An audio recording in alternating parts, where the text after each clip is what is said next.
এমন একজন ভক্তের কথা বলবো যাকে ভগবান নিজের সেবা দাসী রূপে সৃষ্টি করেছিলেন, কিন্তু সেই সেবা দাসীটা সৃষ্টি হবার পরে ভগবানের চরণে এমনভাবে বাবা ভক্তি নিবেদন করেছিল যে ভগবান সেই দাসীটিকে একবার নয়, দুবার নয়, তিনবার নয়, চারবার পরপর জন্ম দিলেন। আর এই 4 জন্মেই দাসীটি ভগবানকে নিজের করে কাছে পেলেন। প্রশ্ন হলো, দাসীটা কি? চিনেন আপনারা দাসীটির নাম? দেখেওছেন দাসীটিকে? দেখেছেন, আমি এ কারণেই বললাম সেই দাসীটা এখনো আছে, তবে এখন আর মানুষের রূপে নেই। এখন সে একটা নদীর আকার ধারণ করে আছে, আর সেই নদীটিকে ভগবান স্থান দিয়েছেন তার সবথেকে প্রিয়তম ধাম, যার নাম হলো বৃন্দাবন। তাহলে নদীটার নাম কি? না, নদীটার নাম হলো বাবা যমুনা নদী। এই যমুনাকে আপনারা সকলে নদী রূপে জানেন, কিন্তু যমুনা নদী হওয়ার আগে 4 বার মানব জন্ম পেয়েছিল। তাই কিছু তত্ত্ব নিয়ে লীলা পরিবেশন করব। এই লীলা থেকে যে যে বিষয়বস্তুগুলো জানতে পারবেন আগে প্রশ্নের আকারে শুনে নিন, তাতে লীলাটা বুঝতে সুবিধা হবে। যেমন প্রথম আমি যেটা পরিবেশন করব, এই যমুনা নদীর প্রথম সৃষ্টিটা কোন যুগে, কি তার নাম হয়েছিল, তার অন্তরের ভক্তিটাই বা কেমন ছিল, যাতে ভগবান সন্তুষ্ট হয়ে তাকে বাড়িয়ে বাড়িয়ে জন্ম দিলেন। দ্বিতীয় যেটা পরিবেশন করব, আপনারা যারা কীর্তন শোনেন সকলে জানেন ভগবান তার শ্রেষ্ঠ লীলা রাসলীলা করেছিলেন বৃন্দাবনে রাধারানী ব্রজগোপীকে নিয়ে। কিন্তু আজকে আপনারা জানবেন বৃন্দাবনের রাসের আগেও একবার ভগবান রাসলীলা করেছিলেন, আর যে রাসটা হয়েছিল সত্যযুগে, তবে রাধারানীকে নিয়ে নয়, এই যমুনাকে নিয়ে। কেমন সেই রাস হয়েছিল সেটা জানবো আমরা এই লীলা থেকে। তৃতীয় যেটা আমি পরিবেশন করব, এই যমুনার প্রেমে পাগল হয়ে ভগবান একদিনের জন্য যমুনাকে বিবাহ করলেন। মানে সম্পর্কে যমুনা নদী আর ভগবান শ্রীকৃষ্ণ স্বামী স্ত্রী। কেনই বা একদিনের জন্য বিবাহ করলেন সেটাও আমরা এই লীলার মধ্যে পরিবেশন করব। চতুর্থ যেটা জানাবো, আপনাদের মায়েদের বোনেদের জন্য আপনারা কার্তিক মাসে একটা ব্রত করেন যার নাম হলো ভাইফোঁটা। এই ভাইফোঁটা দেবার সময় সকলেই কিন্তু যমুনার নাম উচ্চারণ করেন, করেন না? সবাই বলেন যমুনা দেয় জমকে ফোঁটা। প্রশ্ন একটা, এই বিশ্বে দুর্গা, কালী, লক্ষ্মী, সরস্বতী অনেক দেবদেবী আছে, কিন্তু কেন যমুনার নাম করে ফোঁটা দেন? এই সৃষ্টি কোথা থেকে হলো সেটাও এই লীলাতেই জানতে পারবেন। ভগবানের হাতে একটা চক্র থাকে যার নাম সুদর্শন। ওই চক্রটা কিন্তু ভগবানের নিজের নয়, কার জানেন? এই যমুনার বাবা চালাকি করে ভগবান নিজের কাছে নিয়ে নিয়েছিলেন। তাই যমুনার বাবাকে সুদর্শন চক্র কি করে সৃষ্টি হলো, আর ভগবান হয়েও কিভাবে চালাকি করে নিল সেটাও আমি জানাবো এখানে। এছাড়া চেষ্টা করব কিছু মহাভারতের কথা আপনাদের সামনে পরিবেশন করতে। সর্বোপরি যমুনার 4টে জন্ম কোথায় কোথায় হলো, কেমনভাবে সে ভগবানকে নিজের ভক্তি শ্রদ্ধা পরিবেশন করলো, যার জন্য বৃন্দাবনে স্থান পেল, কি কি নাম হয়েছিল, সকল কিছু জানবো। তাই এই রাত্রিকালে লীলার বিষয়বস্তু হলো ভগবান শ্রীকৃষ্ণের সহিত যমুনার বিবাহ যজ্ঞ। আসুন, এই লীলা পরিবেশনের আগে যেটা দিয়ে আমাদের কীর্তন শুরু করা উচিত তার নাম হলো গৌরচন্দ্রিকা। আমরা যেমন বাড়ি থেকে ভালো কোনো কাজে গেলে বাড়ির বাবা মা গুরুজনদের প্রণাম করে আশীর্বাদ নিয়ে যাই, ঠিক তদ্রূপ যে লীলাই শুনুন না কেন কীর্তনের বাবা চৈতন্য মহাপ্রভুর চরণ বন্দনা করতে হয়, যার নাম গৌরচন্দ্রিকা। আমরা বৈষ্ণব কবি নরোত্তম দাস ঠাকুরের একটা পদাবলী দিয়ে শুরু করব গৌরচন্দ্রিকা।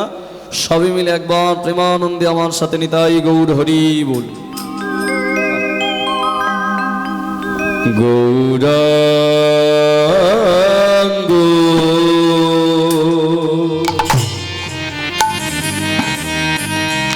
বলিতে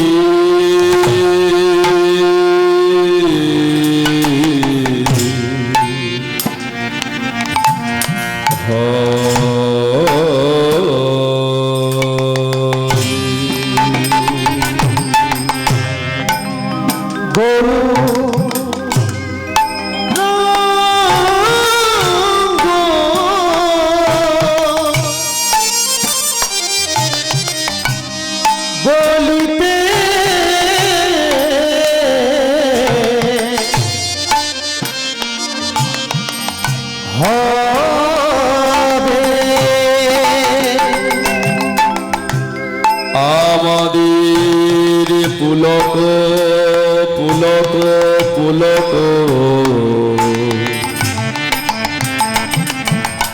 শরীর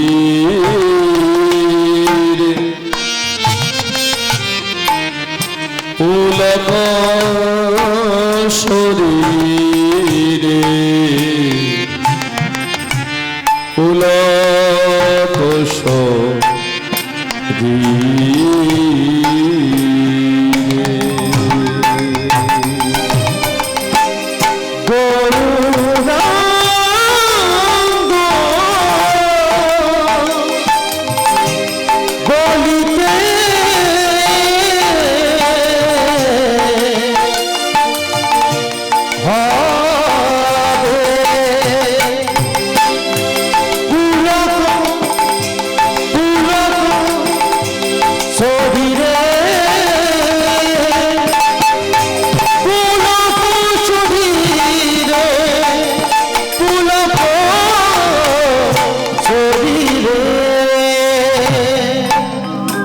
হরি হরি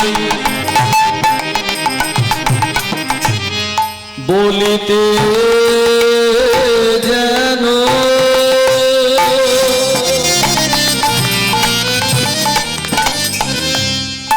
আমাদের নয়ন ঝরে নীরে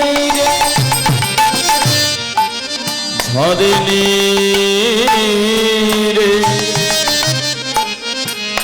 ঝরে নীরে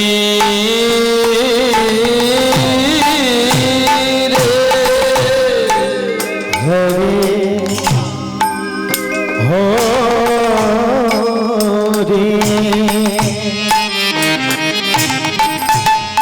বলি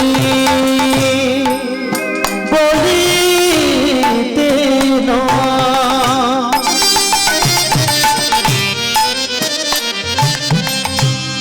আমাদের নয়নে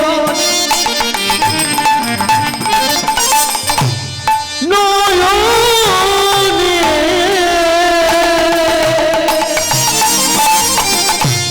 নয়নে বহে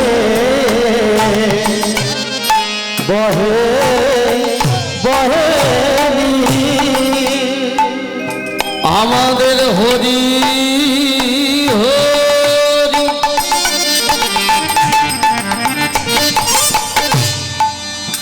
বলিতে যেন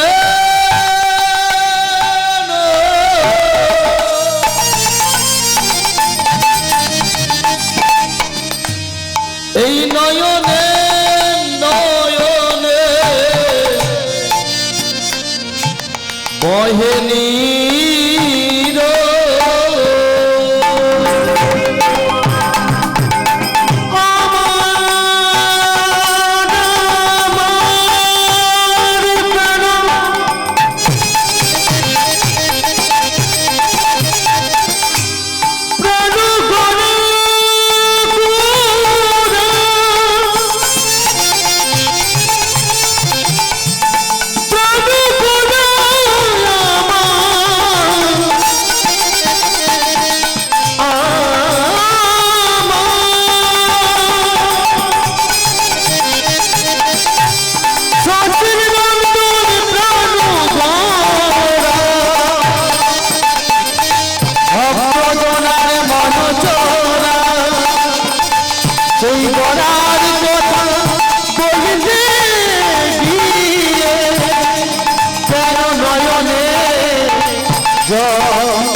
হে ভক্তমণ্ডলী, আমরা যদি কোনো সময় বাড়ি থেকে ধরে নিন দক্ষিণেশ্বর মন্দির বা তারাপীঠ মন্দিরে পুজো দিতে যাই, এই যাওয়ার আগে আমাদের একটা কর্তব্য আছে। কর্তব্যটা কি না, বাড়িতে যদি বয়স্ক বাবা মা বা কোনো গুরুজন থাকে, আগে তাদের চরণে প্রণাম করে তারপরে মন্দিরে যেতে হয়। এটা আমাদের কর্তব্য। ঠিক এখানে বসে যে কোনো লীলা শুনতে গেলে লীলা কীর্তনের যিনি বাবা যাকে আমরা নিমাই রূপে চিনি, চৈতন্য মহাপ্রভু রূপে জানি, বিশ্বম্বর রূপে জানি, বা শ্রীকৃষ্ণ চৈতন্য মহাপ্রভু নামে জানি, আগে তার চরণ বন্দনা করতে হয়। কেন না বৈষ্ণব কবিরা তাকে বললেন সংকীর্তনাই কল্পিতর, মানে তিনি হলেন সংকীর্তনের পিতা। এক কথায় তিনি দিয়ে গিয়েছিলেন বলে আপনারা শুনতে পাচ্ছেন, আমি গাইতে পাচ্ছি। তিনি যদি না আসতেন, কীর্তন কি জিনিস আমরা জানতাম না। তাই আমাদের কর্তব্য সবার আগে সেই গৌর চরণে প্রণাম করা, যার নাম হলো গৌরচন্দ্রিকা। আসুন, যে পদাবলীটা দিয়ে আমি কীর্তন শুরু করেছি, এই পদাবলীটা যিনি রচনা করেছিলেন তার নাম হলো ঠাকুর নরোত্তম দাস। এই পদাবলীর মধ্যে আমি দুটো লাইন গেয়েছি। কি গাইলাম? গৌরাঙ্গ বলিতে হবে পুলক ও শরীরে, মানে আমার প্রাণের গৌরাঙ্গের নাম আমাদের সকলকে গাইতে হবে পুলক ও শরীরে। পুলক কথার অর্থ কি না, পুলক কথার অর্থ হলো বাবা আনন্দ। ভগবানের নাম আমাদের গাইতে হবে আনন্দ করি। আপনারা বলবেন আমরা তো ভগবানের নাম আনন্দ করেই গাই। না না না না, আনন্দ মানে এখানে বক্স চালিয়ে দিলাম, নৃত্য করলাম, আমি ভজন গাইলাম, আপনারা আনন্দ করে নাচলেন, ওটা নয়। তাহলে কেমন আনন্দ করে গাইতে হবে?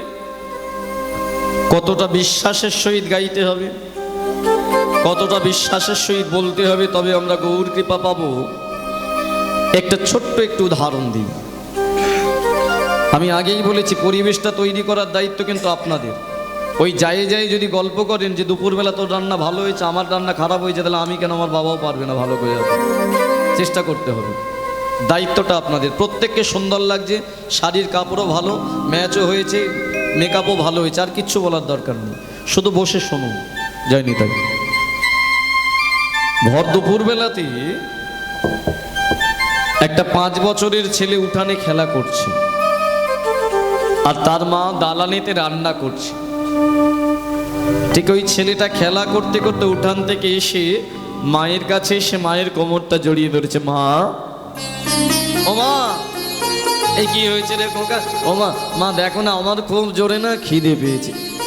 জানি বাবা, অনেকক্ষণ আগে তোকে খাইয়েছিলাম, দাঁড়া বাবা, আর একটুখানি রান্নাটা বাকি, একটু পরেই তোকে আমি খেতে দিচ্ছি। যা বাবা একটুখানি খেলে নে, শোনা বাবা আমার, যা আমি রান্নাটা করি। ছেলেটা চলে গেল খেলতে, মা চলে গেল রান্না করতে। ছেলেটা কে জানেন? ছেলেটার নাম ছিল বাবা কৃষ্ণ দাস, আর মাটার নাম হলো মালিনী দেবী। এই মালিনী দেবীর স্বামীর নাম ছিল শ্রীবাস পণ্ডিত। যে শ্রীবাস পণ্ডিতের ঘরে চৈতন্য মহাপ্রভু প্রতিদিন রাত্রিবেলা কীর্তন করতেন, সেই শ্রীবাসের স্ত্রীর নাম মালিনী দেবী।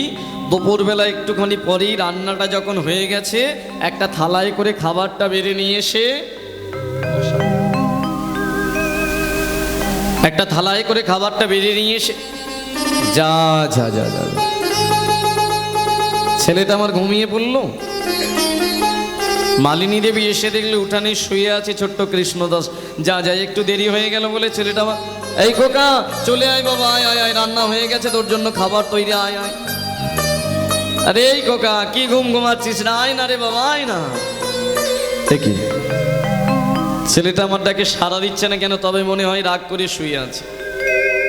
খাবারের থালাটা উঠানে রেখে, ওই দালানে রেখে উঠানে নেমে গিয়ে ছেলেটার কাছে নত জানু।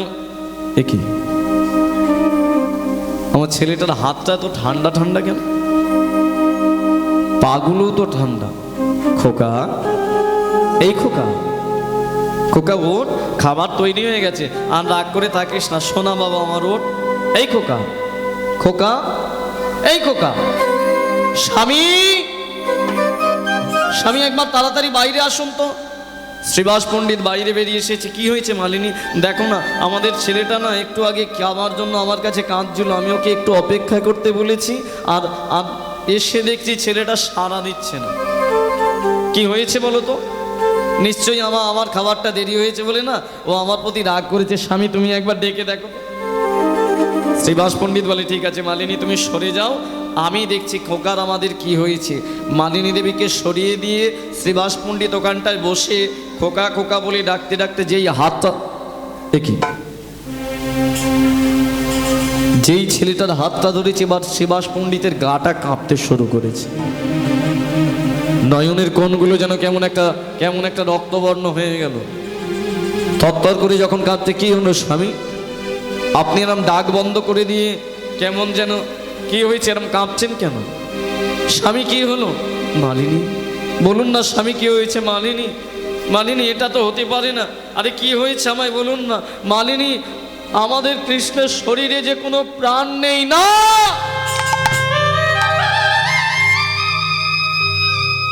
এ আপনি কি বলছেন? এই খোকা খোকা এই খোকা তোর বাবা কি বলছে? খোকা একবার সাড়া দে না। এই খোকা কি হয়েছে? খোকা খোকা আমাকে একবার সাড়া দে না। খোকা খোকা রে না, সব সব আমার জন্য একবার সাড়া দে।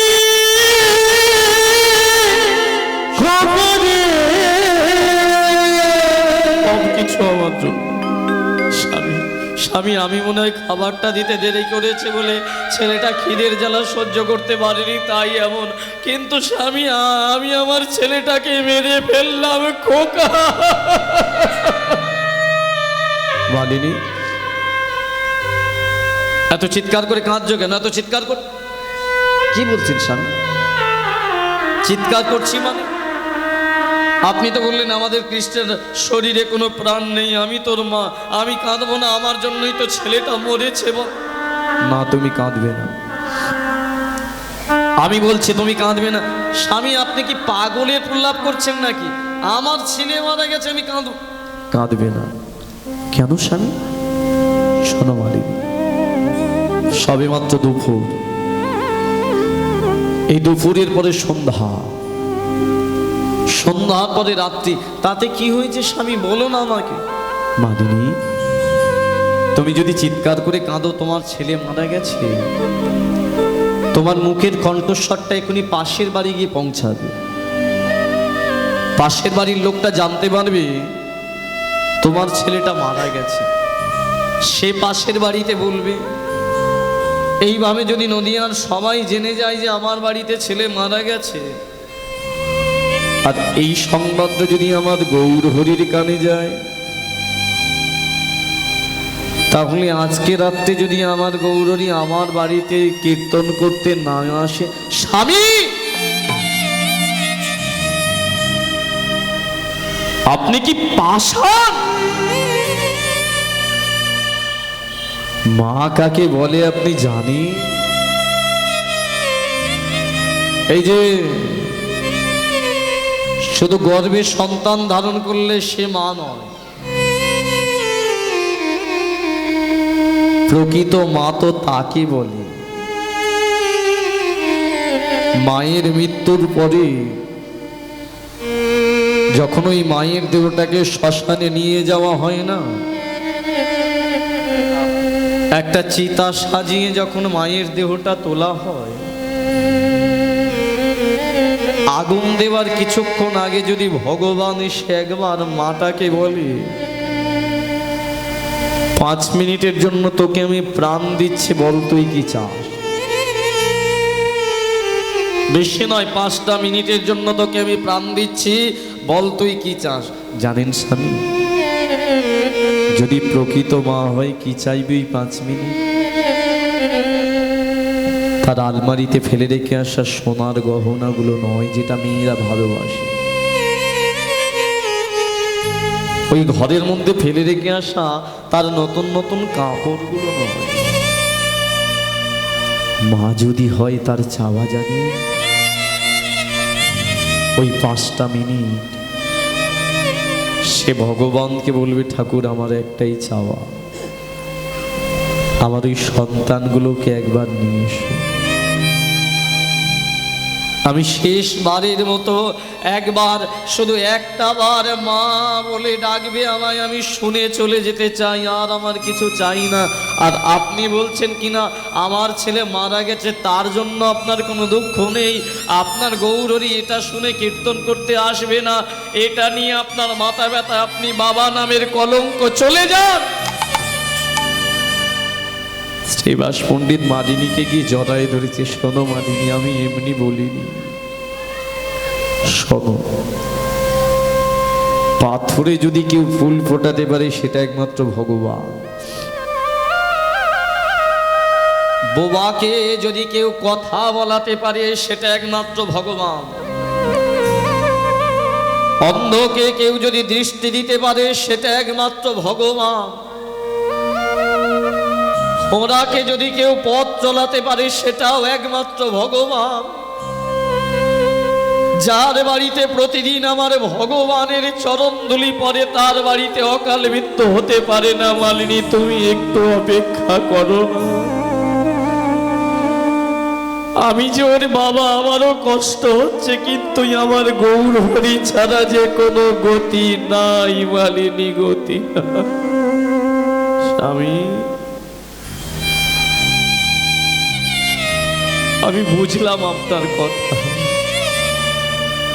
কিন্তু আমি মা হয়ে কি করে চেপে থাকি সন্ধ্যা পর্যন্ত, বলো না স্বামী। কি শ্রীবাস পণ্ডিতের গায়ে ছিল একটা অরুণী, জানেন, সেই অরুণের নিচে থেকে এতটুকু কাপড় কেটে দিয়ে মালিনীর কাছে গিয়ে মালিনীর মুখের মধ্যে দিয়ে বলছে, মালিনী, এই কাপড়টা যদি মুখের মধ্যে থাকে তুমি চিৎকার করে কাঁদতে পারবে না, সন্তান মরে যাওয়ার যে যন্ত্রণা তোমার, তুমি নয়নের জল স্বরূপ প্রকাশ করো, শুধু আসতে দাও আমার প্রাণের গৌরীকে, সে যদি না আসে আমি তার কীর্তন শুনতে পাবো না। মালিনী, শুধু দয়া। ভাবতে পারছেন কি কীর্তন শুনবেন আপনি? বিশ্বাসটা কোন লেভেলের হলে তবে কীর্তন শোনার শ্রোতা হওয়া যায়? বাড়িতে মরে পড়ে আছে তার একমাত্র ছেলে, তার প্রতি তার দুঃখ নাই, দুঃখ তার একটাই, যদি এই আওয়াজ শুনে গৌরহরি কীর্তন করতে না আসে। মৃত সন্তানটাকে কোলে দিয়ে মালিনীর মুখের মধ্যে কাপড়টা গুঁজে দিয়ে শ্রীবাস পণ্ডিত চলে এলো সেই ঘরটায়, যে ঘরটায় মহাপ্রভু আসে। কিন্তু সে তো বাবা, দরজাটা বন্ধ করা, মাথা ঠুকছে, ঊর্ধ্বপানে তাকিয়ে একবার বলল, সূর্যদেব, কেউ জানুক না জানুক তুমি অন্তত জানো আমার বাড়িতে আজকে সর্বনাশ হয়েছে, আমার একমাত্র ছেলে নেই, শুধু তোমার চরণে নিবেদন করব, আজকে একটু তাড়াতাড়ি তুমি অস্ত্র যাবে, আমার স্ত্রীটা যে কাঁদছে, সন্তানটাকে কোলে নিয়ে আমি বাবা হয়ে আমার স্ত্রীর মুখে কাপড় দিয়ে এসেছি, কিন্তু তার হৃদয়টা যে ফেটে যাচ্ছে। সূর্যদেব, সূর্যদেব, যাও না তুমি একটু তাড়াতাড়ি অস্ত্র যাও না, আমার গৌরহরি আসো। শচীদেবীর ঘরে চৈতন্য মহাপ্রভু বসে মনে মনে ভাবছে, শ্রীবাস,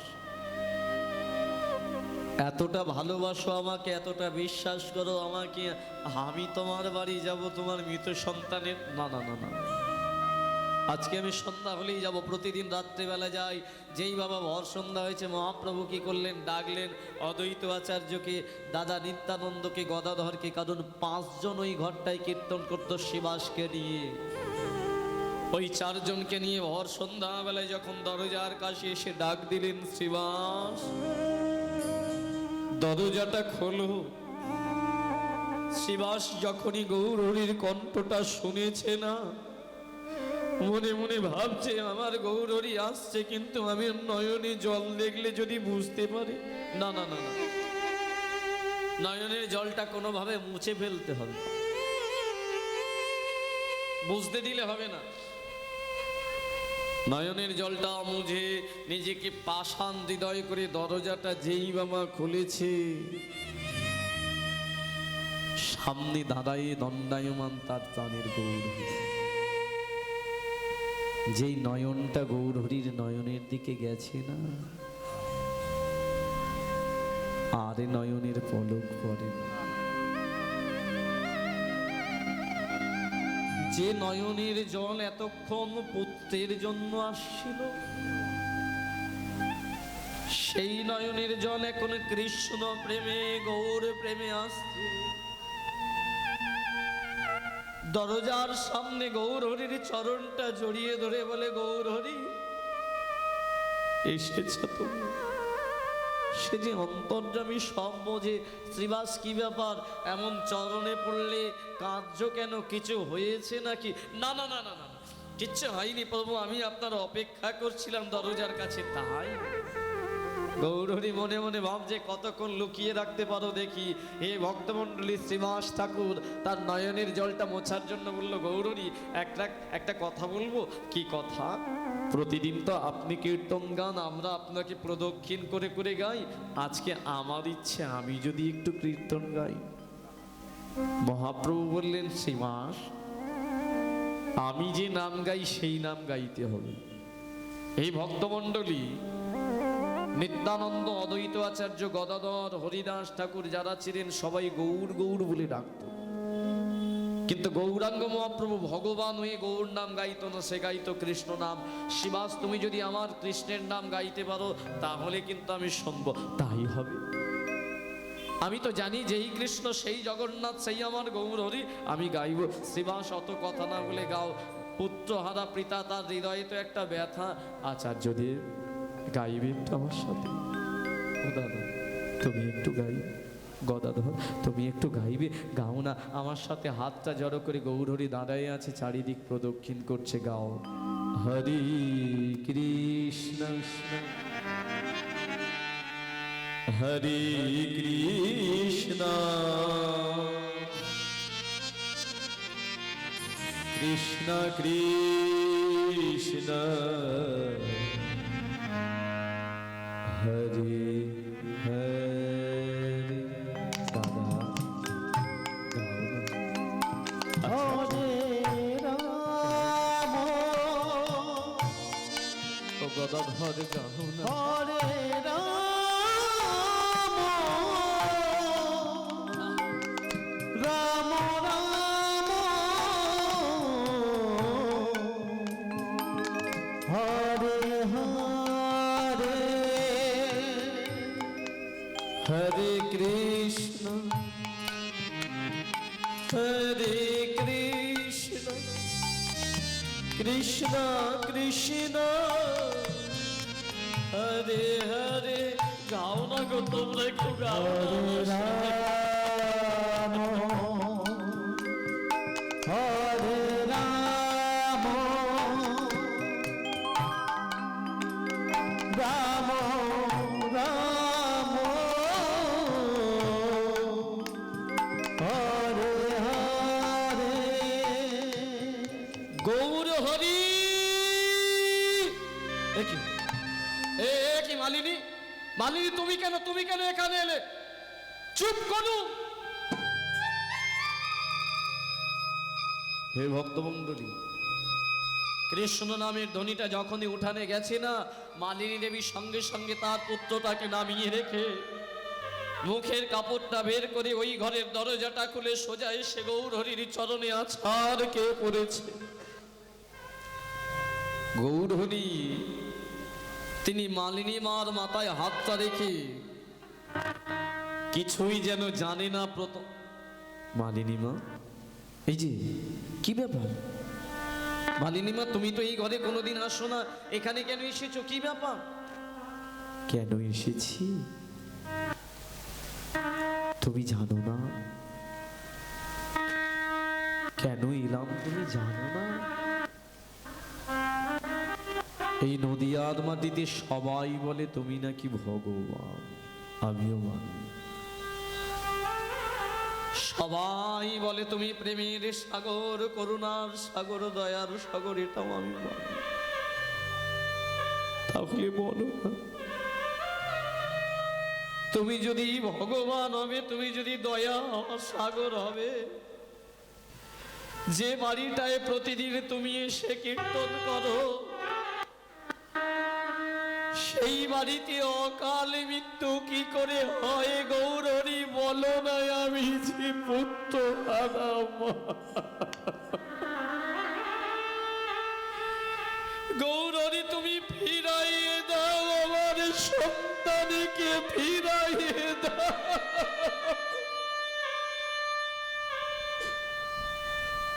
গৌরী বললেন কি হয়েছে মালিক? কে মারা গেছে? কাকে ফিরিয়ে দেব? ওই তো গৌরী, আমার একমাত্র ছেলে উঠানে শুয়ে আছে। না না, এটা হতেই পারে না। এই যে শ্রীবাস, গদাধর, আচার্যদেব, চলো তো একবার ওই ছেলেটার কাছে কে মারা গেছে আমি দেখি।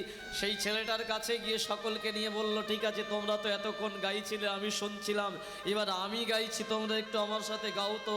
ওই সন্তানটাকে প্রদক্ষিণ করতে করতে গৌরী দুই বাহু ঊর্ধ্বে তুলে ভাবের আবেশে যেন গাইতে লাগলেন, হরে কৃষ্ণ হরে কৃষ্ণ কৃষ্ণ কৃষ্ণ হরে হরে,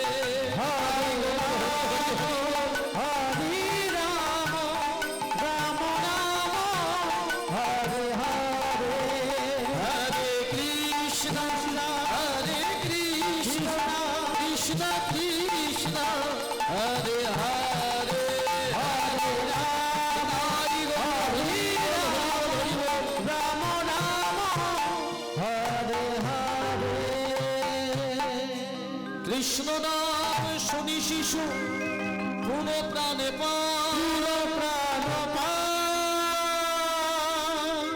উঠিয়া কৃষ্ণ দাস গৌর হরির চরণে লোটা, উঠিয়া কৃষ্ণ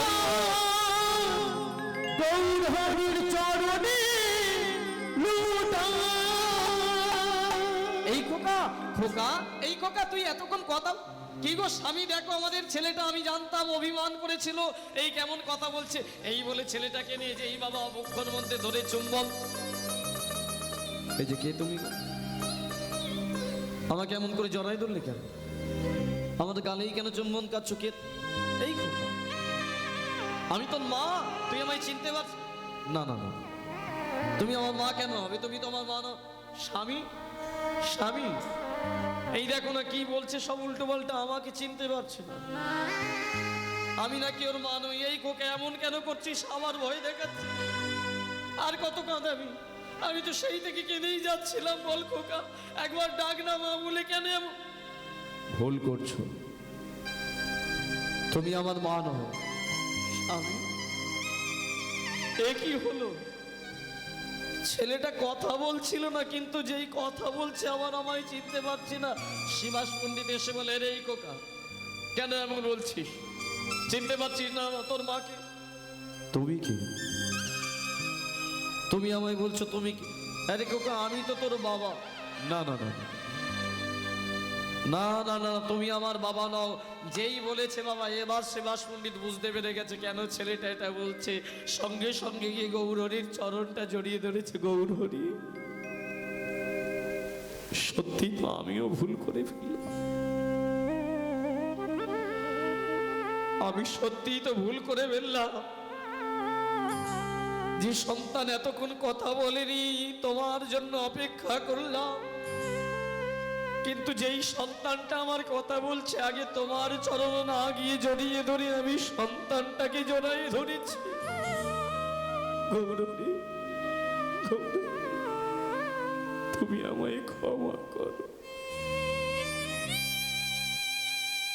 গৌরী, তুমি আমাকে ক্ষমা করো। মালিনী, এই চরণটা তুমি জড়াই ধরো। হে ভক্তমণ্ডলী, সেই সন্তানটা শুধু একটাই কথা বলল, শুনে রাখো, যুগে যুগে জন্মে জন্মে এই জন্মে যে তোমার মা আছে পরজন্মে সে তোমার মা হবে না, এই জন্মে যে তোমার বাবা আছে পরজন্মে সে তোমার বাবা হবে না, এই জন্মে তোমার দাদা দিদি যারা আছে পরজন্মে হবে না। কিন্তু জেনে রাখো, এই জন্মে যে তোমার ভগবান, আগের জন্মে সেই তোমার ভগবান ছিল। পরজন্ম বলে যদি কিছু থাকে, সেই জন্মেও তো ভগবান তোমার একজনই হবে। যুগে যুগে জন্মে জন্মে সম্পর্কের পরিবর্তন হয়, মা বাবার পরিবর্তন হয়, কিন্তু একটা তো পরিবর্তন হয় না, সেটাই আমার গোবিন্দ। তাই কাঁদতে যদি হয় আমার জন্য নয়, একবার কৃষ্ণ বলে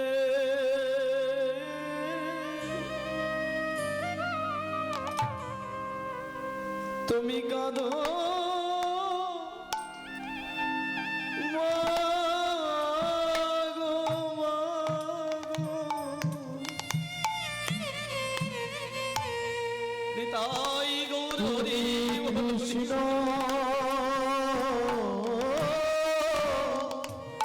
বলে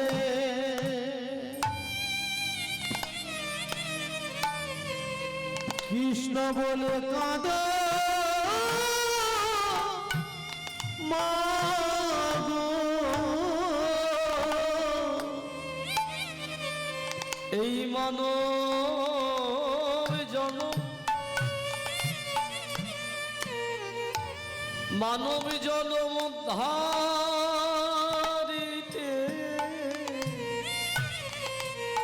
একবার কৃষ্ণ বলে কাঁদো মা গো, মা গো। এই না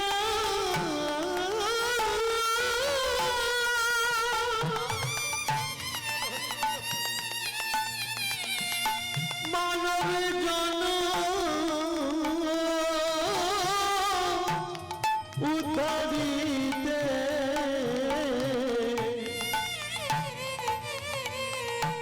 একবার কৃষ্ণ কৃষ্ণ বলে তুমি কাঁদো মা গো। এইটুকু শুধু কেন গাইলাম জানেন? বোঝানোর জন্য কীর্তন কি জিনিস আপনারা বোঝেন, বোঝেন না তা না, কিন্তু কীর্তনের শ্রোতা হতে গেলে বা গৌর কৃপা পেতে গেলে যে বিশ্বাস দরকার সেটা কিন্তু আমাদের নেই। এটা কোনো বানানো আমি গল্প বললাম না, চৈতন্য চরিতামৃত পড়বেন, গ্রন্থ পড়বেন, জানতে পারবেন। মরা ছেলে পড়ে আছে, তবু তার বাবা ভগবান গৌরাঙ্গ মহাপ্রভুর জন্য অপেক্ষা করছে। বিশ্বাস, ওই বিশ্বাস নিয়ে এখানে বসতে হবে, তবে লীলা শুনতে পাবেন, নালে না। আর এই বিশ্বাস যাদের নেই তারা এখানে বসে গল্প করবে, তাদের ভালো লাগবে না, তারা আধ ঘন্টা থেকে 1 ঘন্টা পরে দেখবেন উঠে চলে যাবে। কিন্তু যদি না একবার সম্পর্ক তৈরি করতে পারেন তাহলে কোনোদিন কৃপা পাওয়া যায় না। কীর্তন কি জিনিস বোঝা যায় না, কীর্তন ভাব জগতে, কীর্তন রসে। কি শোনাবো, কি গাইব? একটা মেয়ে, তার স্বামী তাকে বিষ দিয়েছে, বিষের গ্লাসটা গালে নিয়ে বলে গেল, কৃষ্ণ তুমি আমার গিরিধারী,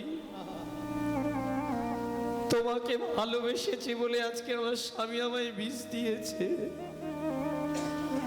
তবে আমার জনম সার্থক, সত্যি তোমাকে আমি ভালোবাসতে পেরেছি কৃষ্ণ। মেয়েটার নাম মীরা। একটা ছোট্ট ছেলে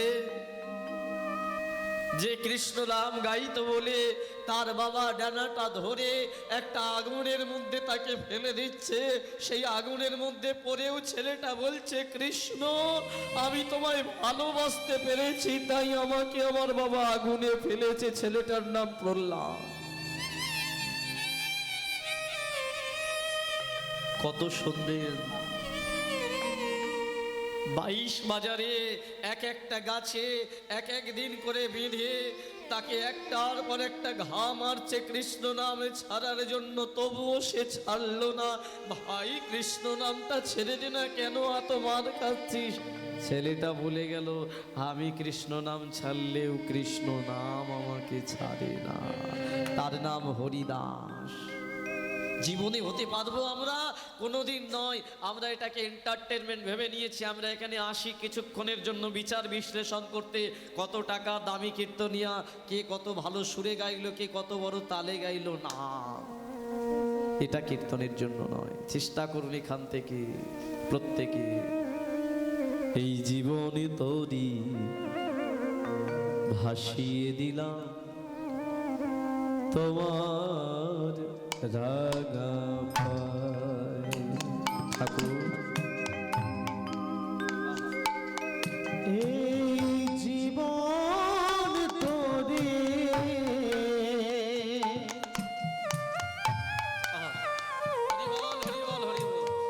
ভাসিয়ে দিলাম তোমার রাঙা পায়। আমার জীবন তোরি ভাসিয়ে দিলাম তোমার রাগা পায়ে। ঠাকুর এই জীবন তোরে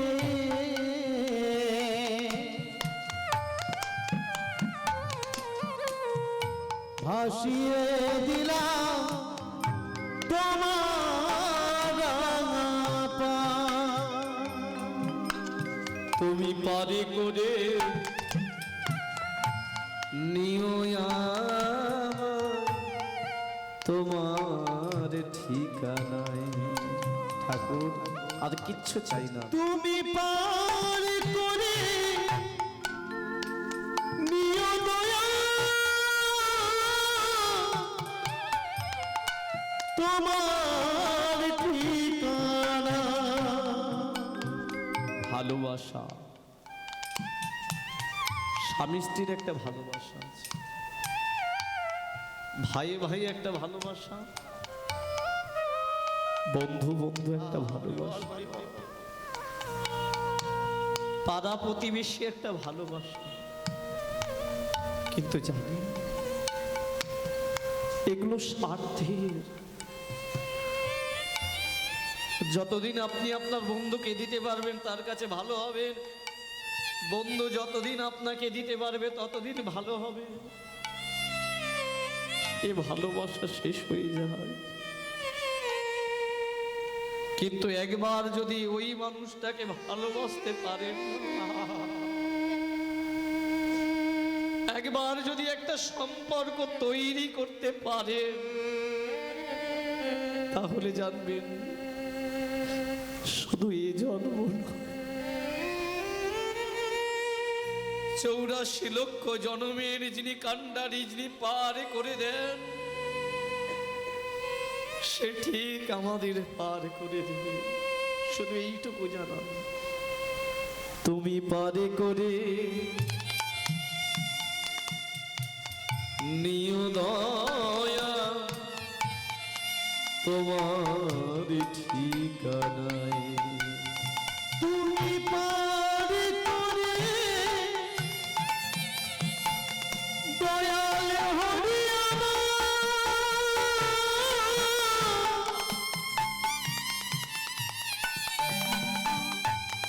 হরি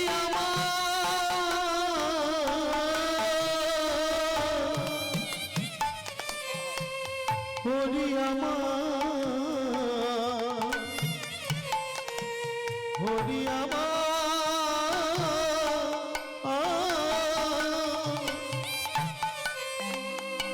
তুমি পার করে নিও দয়া তোমার ঠিকানা।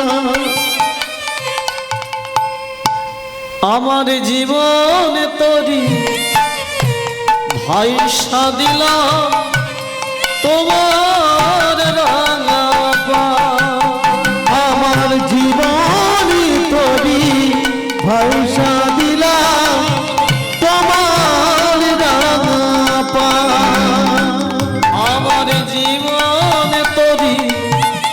পয়সা দিল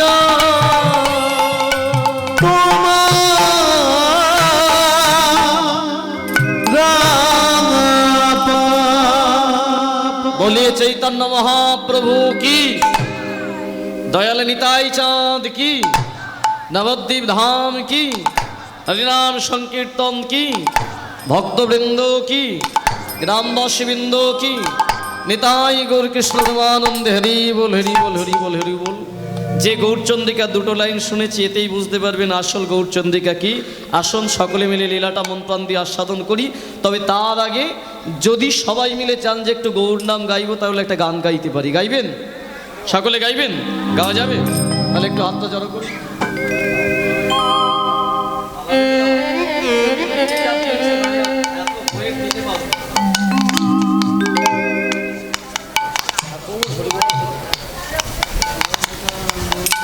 আমার ওজন 35 কেজি, মালা দিয়েছে 55 কেজি। হ্যাঁ, ভাবতে পারছেন? রাখতে পারি। হ্যাঁ, চলো একটু সকলে মিলে গৌর নাম গাই, তারপরে লীলাটা আস্বাদন করবো। একটু হাতটা জড়ো করে প্রত্যেকে গাইতে পারি। ভজ ভজ সবে আমার গৌরীর চরণ, ধর ধর সবে দয়াল নিতাইর চরণ। একটা মিউজিক হবে, তালে তালে আপনারা করতালি, উলুধ্বনি, হরিধ্বনি করুন, তারপরে গানটা গাইবেন সকলে মিলে একসাথে।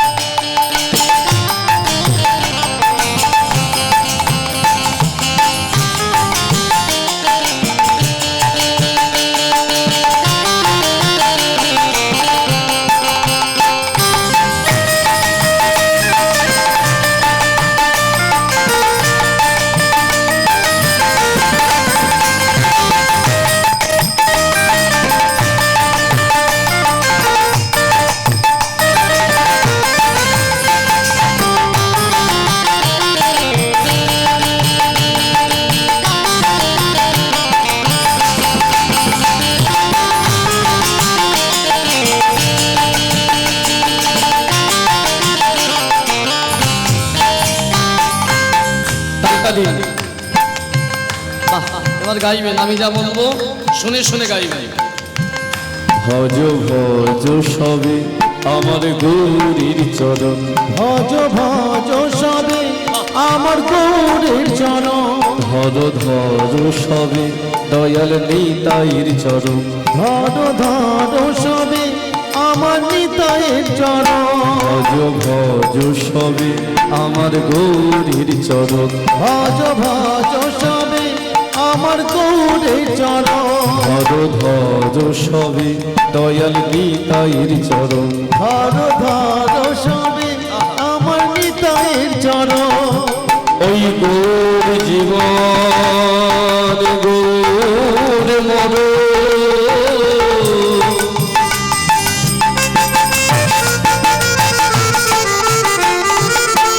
আমাদের সকলের গৌরাঙ্গ জীবন গৌরাঙ্গ মর।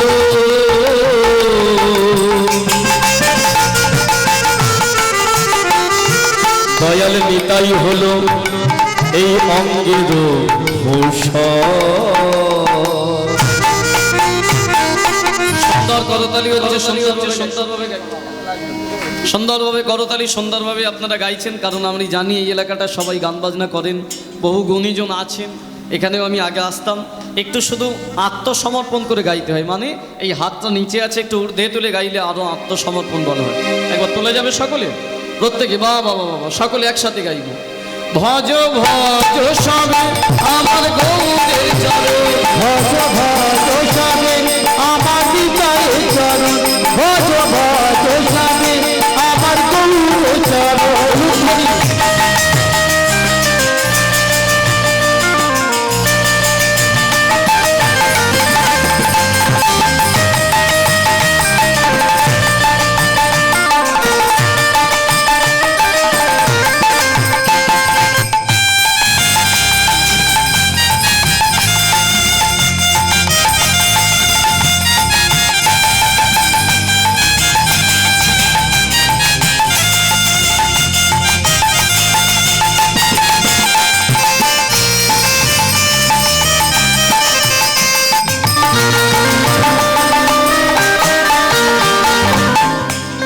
প্রভাতে সূর্য উদয় হইতে, সকালবেলা যখন সূর্য ওঠে, সেই সূর্য ওঠা থেকে আমরা যতজন এখানে আছি খেলিলাম কত খেলা,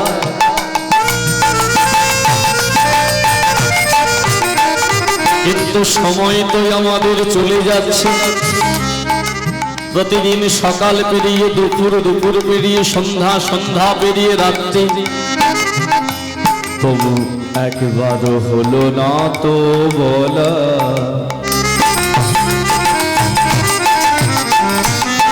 তাই ভেবে দেখো ওরে মন, এই পৃথিবীতে কেউ কারো নয় আপনজন।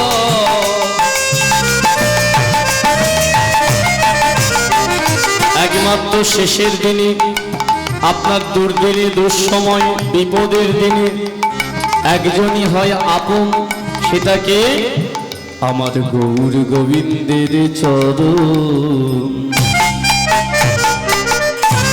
আপনার অন্তিমকালে, আপনার শেষের দিনে গৌর ছাড়া কোনো গতি নাই, গতি নয়, গতি নাই। ভগবান ছাড়া কোনো গতি নেই। তাহলে শেষের দিনে যখন ভগবানই গতি, তাহলে শেষের দিনের আগের দিন থেকে আমরা সকলে একটু দুই বাহু তুলে গাইতে পারি। একবার কৃপা করে তুলুন, সকলে গাইবেন, একদম শুনতে যেন আমি পাই, আমার গৌর পাই। বলো গৌর গৌর জয়, দয়াল নিতাই নিতাই জয়। বলো দয়াল, বলো গৌর গৌর জয়, দয়াল নিতাই নিতাই জয়। বলো দয়াল, বলো গৌর গৌর জয়, দয়াল নিতাই নিতাই জয়। বলো দয়াল। আচ্ছা, আপনাদের মতো আমি একটু গাই, তারপরে আপনারা আমার মতো গাইবেন। আপনাদের মতো প্রথম আমি গাই।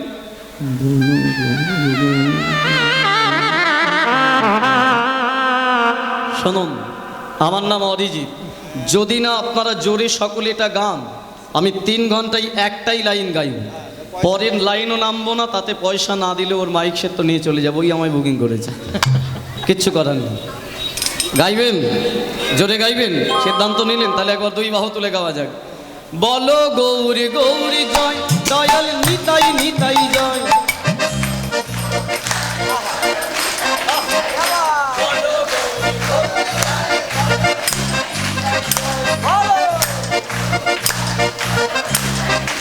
আচ্ছা, এটা প্রমাণ পেয়ে গেলাম। আরেকবার মায়েরা যারা আছেন গৌরের নামে জয় দেবেন, আর বাবারা যারা আছেন নিতাইয়ের নামে। দেখি কাদের দলটা ভারী আছে আগে। মায়েরা একবার দুই বাহু তুলুন তো, শুধু মায়েরা, বাবারও নয় কিন্তু।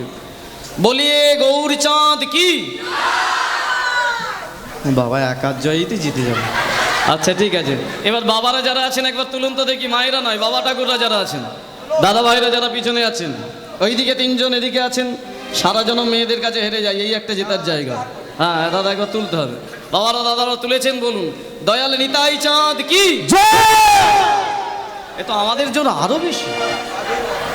আচ্ছা ঠিক আছে, নিন একবার দুই বাহু তুলে বলা যাক। বলো গৌরী গৌরী জয়, দয়াল নিতাই নিতাই জয়। বলো গৌর গৌর জয়, দয়াল নিতাই নিতাই জয়। বলো গৌর গৌর জয়, দয়াল নিতাই নিতাই জয়। ভজ ভজ সবে আমার গৌরের চরণ, ভজ ভজ স্বামী আমার গৌরের চরণ। ভজ ভজ সবে দয়াল নিতাইয়ের চরণ, ভজ ভজ স্বামী আমার নিতাইয়ের চরণ। ভজ ভজ সবে আমার গৌরের চরণ। ভজ ভজ স্বামী আমার নিতাইয়ের চরণ। ভজ ভজ স্বামী আমার গৌরের চরণ। সে বলিয়ে গৌরাঙ্গ সুন্দর জিউ কি, দয়াল নিতাই চাঁদ কি, নবদ্বীপ ধাম কি, হরিনাম সংকীর্তন কি, ভক্তবৃন্দ কি, গ্রামবাসী বৃন্দ কি, কমিটি বৃন্দ কি, আনন্দ পেলেন কি। তাতেও জয়।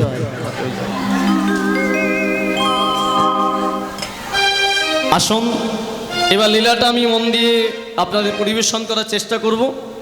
আমি কথা দিতে পারি এটুকু, আপনারা যদি মন দিয়ে শোনেন, তাহলে হৃদয় মাঝে আপনাদের ছবির মতো আমি আঁকিয়ে দিয়ে যাব যে আপনারা এই যুগের ভক্ত, আর যমুনা কত বড় ভক্ত ছিল, যাকে ভগবান 4টে জন্ম দিল পরপর। একদম গল্পের মতো পরিবেশন করবার কথা নয়। এবার মন দিয়ে শুনুন প্রত্যেকে। জয় নিতাই, জয় গৌর। আমি প্রথম প্রশ্ন দিয়ে শুরু করি। এই যমুনার প্রথম জন্ম বা সৃষ্টিটা কোন যুগে? এই ভক্তমণ্ডলী, আমরা যতজন এখানে বসে আছি আমরা সকলেই জানি যে আমাদের 4টে যুগ, তাই না? 4টে যুগের নামও আমরা জানি। কি কি নাম? সত্য, ত্রেতা, দাপর আর কলি। এখন আমরা যে যুগটায় আছি এই যুগটার নাম কলিযুগ, এ বলে সত্য যুগ। দূর, হ্যাঁ, এটার নাম হলো কলিযুগ। কলির আগে ছিল দাপর, দাপরের আগে ত্রেতা, ত্রেতার আগে সত্য। লীলাটা শুরু হচ্ছে কোথা থেকে বাবা? এই সত্য যুগ থেকে। কোন জায়গায় না, সত্য যুগের একটা ছবি আপনাদের অনেকের বাড়িতে আছে, দেখবেন একটা বড় পদ্ম ফুলের মধ্যে ভগবান মাথায় হাত দিয়ে শুয়ে আছে। দেখবেন দেয়ালে ক্যালেন্ডার থাকে, একটা বড় পদ্ম ফুলের মধ্যে ভগবান মাথায় হাত দিয়ে শুয়ে আছে, ঠিক এইভাবে। আর ভগবানের পায়ের কাছে একটা মেয়ে হাত জড়ো করে বসে আছে না? এই ছবি দেখেছেন অনেকে। এইখান থেকেই লীলাটা শুরু হচ্ছে। কিরকম না, যে পদ্ম ফুলটার ওপরে ভগবান শয়নে থাকতেন, এই পদ্ম ফুলটা ছিল 33টা পাপড়ি। কটা বললাম? 3 × 3 = 33। এই 33খানা পাপড়ির উপরে ভগবান রাধা রানীকে নিয়ে হাজার হাজার বছর থাকলেন। হঠাৎ করে একদিন ভগবানের মনে ইচ্ছে গেল, রাধে শোনো, দীর্ঘদিন এই পদ্মালয়ে থেকে থেকে আজকে আমার মনে একটা ইচ্ছে হয়েছে। ইচ্ছেটা কি জানো? আমি এখানে কিছু না, আমাদের জন্য দাসী সৃষ্টি করতে চাই।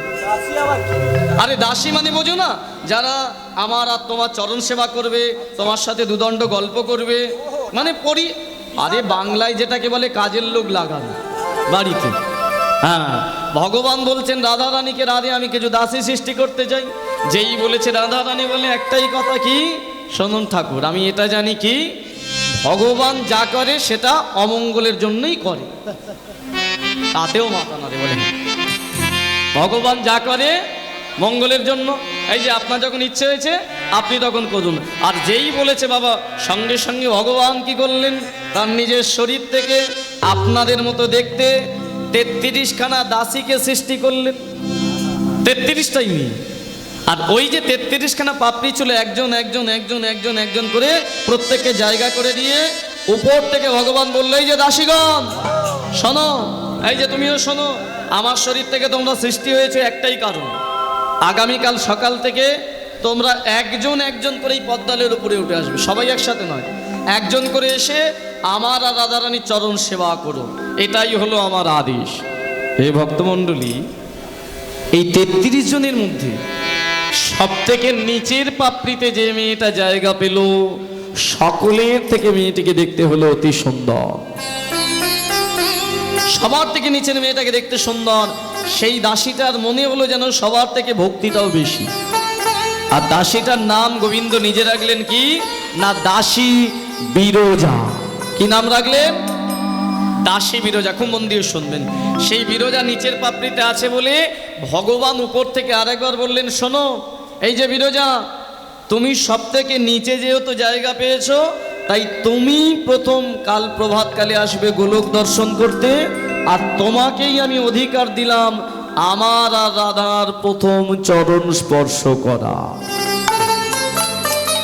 হে ভক্তমণ্ডলী, যেই মেয়েটা আদেশ পেয়েছে, মনের মধ্যে আনন্দটা যেন দ্বিগুণ হয়ে গেল। কেন হবে না? ধরে নিন, যারা তারাপীঠ গেছেন দেখবেন, ওই তারাপীঠ মন্দিরে পুজো দিতে গেলে হাজার হাজার লাইন হয় না? আচ্ছা, আপনি যদি একদম দরজার সামনে প্রথম পুজোর ডালাটা নিয়ে দাঁড়িয়ে থাকেন, তাহলে দরজা খুললে প্রথম মালাটা মায়ের চরণে আপনার পড়বে, তাহলে আনন্দ হবে না? সবার আগে বাচ্চাটাকে বসান না, একা সবাইকে গোলাচ্ছে, ও ওর দোষ নয়, আস্তে আস্তে আস্তে চেষ্টা করুন, জানি তাই, মন দিয়ে শুনুন, তাহলে আনন্দ হবে আপনার। যে সবার আগে আমি প্রথম পুজোটা দেব। বিরজা নিচের পাপড়ি থেকে মনে মনে ভাবছেন, আমার কত সৌভাগ্য, গোলকের মধ্যে আমি নিজে দাসী হয়ে সৃষ্টি হলাম, তাও ভগবানের শরীর থেকে। তারপরে 32 জনের আগে আমি প্রথম গিয়ে গোলক দেখব, আর সবার আগে আমি গিয়ে ভগবান রাধারানীর চরণ স্পর্শ করব। এত সৌভাগ্যবতী আমি। তবে শোনুন গোবিন্দ, এখনো পর্যন্ত আমি গোলক দেখিনি, আপনাকে দেখিনি, রাধারানীকে দেখিনি। আপনি যেহেতু আমাকে এত বড় সৌভাগ্য করে দিয়েছেন, আমি ওই নিচের পাপড়ি থেকে প্রতিজ্ঞা করলাম, নিচের পাপড়িতে দাঁড়িয়ে বিরজা হাতটা জড়ো করে ভগবানের উদ্দেশ্যে প্রতিজ্ঞা করছে, এমন আমি আপনার চরণ সেবা করব, একদিন আপনার মন থেকে এই 32টা দাসীকে ভুলিয়ে দেব, এমনকি আপনার ওই রাধা রানীকেও আমি ভুলিয়ে দেব, আপনি আমাকে ভালোবাসতে বাধ্য হবে। এই প্রতিজ্ঞা করে ফেলল মেয়েটা। প্রতিজ্ঞা রাখার জন্য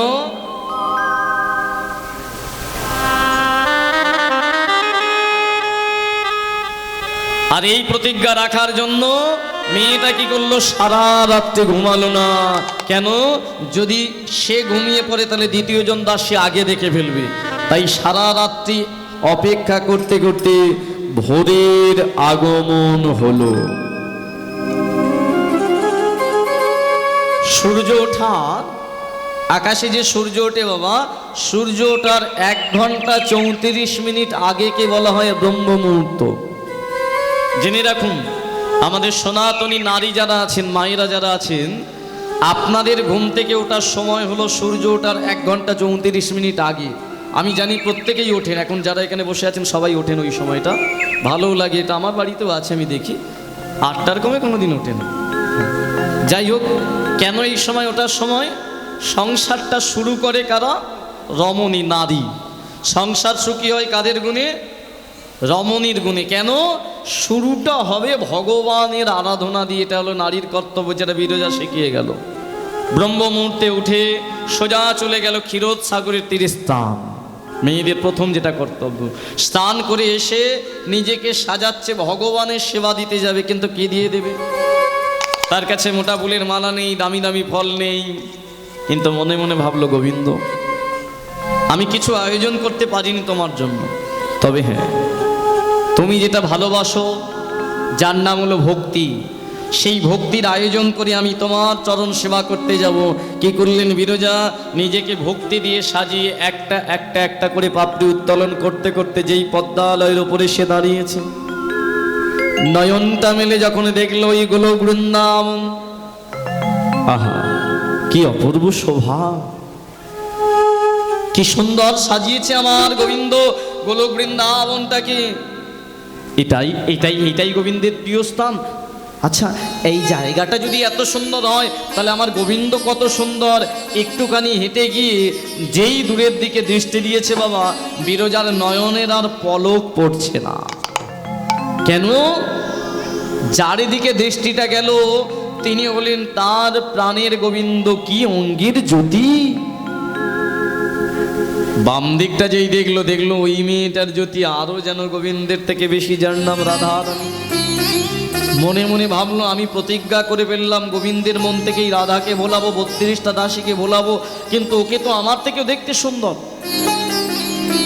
কিন্তু দেখতে সুন্দর তো কি হয়েছে, আমিও তো ভগবানের দাসী হতে পারি, আমিও তো ভগবানের সেবা দাসী হতে পারি, আমিও তো ভগবানের জন্য আয়োজন করে চরণ সেবা করতে পারি। তাই হে ভক্তমণ্ডলী, দূর থেকে বিরজা গাইতে লাগলো ভগবানের চরণে, আয়োজন পূর্ণ হলে। খুব মন দিয়ে শুনতেন এই পদ্মা। তুমি না ডাকিলে আপনি আসো, দেহ মন শুদ্ধ হলে তুমি তাকে ভালোবাসো। আয়োজন পূর্ণ হলে না ডাকিলে আপনি আসো, দেহ শুদ্ধ হলে তুমি তাকে ভালোবাসো।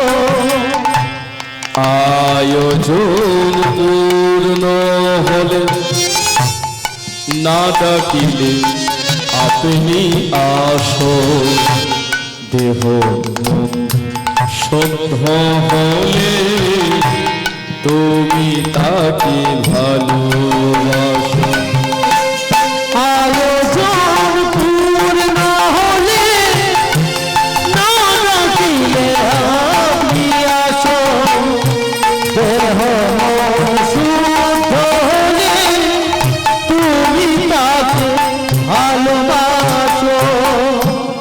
নাই বা হলো আসন পাতা,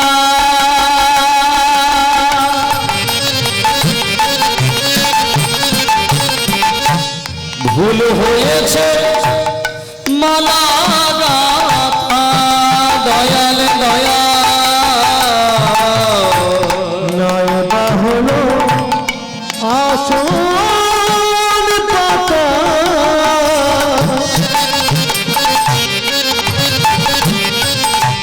ভুল হয়েছে মালা গাথা দয়া। ওমা, ভর দুপুরবেলা একটা ভিখারি খিদের জ্বালায় এত কাঁদছে, হঠাৎ করে সে দেখতে পেল একটা রাস্তার দুই দিকে দুটো বাড়ি, দুই দিকে দুকোনো বাড়ি আছে। হঠাৎ করে কি করেছে, ওই খিদের জ্বালায় ডান দিকের বাড়িটায় গিয়ে দরজায় ধাক্কা দিচ্ছে, কেউ আছো, আমাকে কিছু খেতে দেবে, আমি না খেতে পেয়ে মরে যাবো, দাও না দাও না, কেউ আছো, একটু বেরোও না। হঠাৎ করে দরজাটা খুলে একজন আসার আর সময় পেলে না, সবে খেতে বসেছে, এই সময় ভিক্ষে, বাবু একটু খেতে দিন না, আমি না খেতে পেয়ে মরে যাব। লোকটার কাছে পকেটে 200 টাকা ছিল, ওই 200টা টাকা নিয়ে হাতে বলল, এই যে যাও, এই টাকাটা নিয়ে কোথাও গিয়ে খেয়ে যাও, যত সব, দরজাটা বন্ধ করে দিল। ঠিক সেই সময় বাবা রাস্তার ওই পারে একটা বউ ছিল, সে এসে ভিখারির হাতটা ধরেছে, বাবা বাবা তোমার খিদে পেয়েছে? হ্যাঁ রে মা, আমি তো ভিখারি, খিদে সব সময় থাকে, কিন্তু বাবা এই দুপুরবেলা আমাদেরও খাওয়া হয়ে গেছে বটে, কিন্তু একটা বাটিতে না এইটুকু জলডালা ভাত আর একটা আলু সিদ্ধ আছে, খাবে বাবা তুমি? ভিখারিটাকে নিয়ে গিয়ে ওই মাটির দালানে বসিয়ে ওই জলডালা ভাত আর আলু সিদ্ধটা মাখিয়ে ভিখারির মুখে খাইয়ে দিচ্ছে ওই বউটা। আচ্ছা আপনারা বলুন তো, ভিখারিটা ওই 200 টাকাতে খুশি হবে না জলডালা ভাতে? জলডালা ভাতে, বাহ, হ্যাঁ, যার যেমন ভাব তার তেমন। উনি বললেন পেট জলডালা ভাত মানে পেটে ঠান্ডা থাকবে, হ্যাঁ সেটা বড় কথা নয়, কিন্তু প্রশ্ন হলো জলডালা ভাতটাই কেন ভিখারিটা খুশি হবে? ওর মধ্যে কি আছে? ওর মধ্যে যেটা আছে তার নাম হলো ভক্তি, ওর মধ্যে যেটা আছে তার নাম হলো শ্রদ্ধা, ওর মধ্যে যেটা আছে তার নাম হলো ভালোবাসা। ওটাই কিন্তু দামি বিরিয়ানি নেই। তাহলে এই কারণেই কথাটা বললাম, ভগবান ভালোবাসে কি? মোটা ফুলের মালা না, দামি দামি স্টিকার মারা আপেল না, ভালো আসন না। আমরা তো করি, কি সুন্দর বাড়িতে মূর্তি বানিয়েছি, দামি সিংহাসন তৈরি করেছি, কত ফুলের মালা, কি সুন্দর আসন বিছিয়েছি, দামি দামি ফল কিনে নিয়ে এসে অর্ঘ্য তৈরি করে ভগবানের চরণে দিই, কিন্তু এটা পূজা নয়। একটা মাটির মূর্তির সামনে একটা ছেলে একটা থালায় এইটুকুর প্রসাদ নিয়ে ঘন্টার পর ঘন্টা চরণ তলে বসে আছে, আর সেই চরণ থেকে হাতটা নিয়ে একটু প্রসাদ নিয়ে মা কালীর মুখে ঠেকিয়ে বলছে, মা এই মা খা, মা খানা, এই মা খানা রে, এই মা খানা রে, এই মা খানা রে। ঘন্টার পর ঘন্টা অবিরত বলে যাচ্ছে, কিন্তু সে তো মাটির খাচ্ছে না। ছেলেটা কি করলো? উঠে দাঁড়িয়ে পড়েছে, উঠে দাঁড়িয়ে পড়ে ঠিক মা কালীর মূর্তিটা এইভাবে জড়ায় ধরেছে। মা রাগ করেছিস, এই জন্য তুই খাচ্ছিস না আমার হাতের প্রসাদ? কিন্তু মা তুই তো আমার মা, বল ছেলেরা যখন ছোট থাকে মা কত বকে জোকে ভালোবেসে খাওয়ায়, কিন্তু ছেলেরা বড় হলে তারও কর্তব্য মাকে খাওয়ানো। তুই তো আমার মা, এই মা ছেলের প্রতি এত রাগ করে, খা না, এই মা কখন থেকে বলছি খা না, এই মা খাবি না তো, খাবি না তো, তুই অনেক করে বলেছি, ঠিক আছে দেখ এবার যদি তুই না খাস, এই দেখ আমি কি করি। পাশে ছিল একটা লোহার খড়গ, খড়গটা নিয়ে নিজের গলায় চাপিয়ে বলল, তুই যদি না প্রসাদে কোনি কাজ, দেখ তোর সামনে আমি আমার এই মাথাটা কেটে ফেলে দেব। বলা যা সঙ্গে সঙ্গেই মাটির হাত থেকে একটা হাত বের করে কে যেন বলে উঠলো, দে দে দে, আমি এক্ষুনি খাবো। কে বলুন তো ছেলেটা? কার নাম বললাম? ভুলে গেছি আমি। রামকৃষ্ণ দেব। আজও দক্ষিণেশ্বরে সেই মন্দির আছে, সেই মূর্তিটাই আছে, কিন্তু কি জানেন, আর খাওয়ানোর লোক নেই। এতজন আমরা বসে আছি, কতজনের বাড়িতে আমাদের মূর্তি আছে, কত আয়োজন করে সেবা দিই। কেউ বলতে পারবেন যে আমার হাতের একটু প্রসাদ খেয়েছে ভগবান খায় না, কেন জানেন? আসল নিবেদনটাই হয় না, আমরা বুঝতে পারি না ভগবান তিনি কিসের প্রেমিক, ভক্তির। এইটুকু শুধু মনে রাখতে হবে, যেটা বুঝেছিল বিরজা কেন ভগবানের কাছে প্রিয় হলো। ভগবান দূরে আছে, তবু দূর থেকে সে গাইতে শুরু করেছে, ঠাকুর নাইবা হলো আসন পাতা,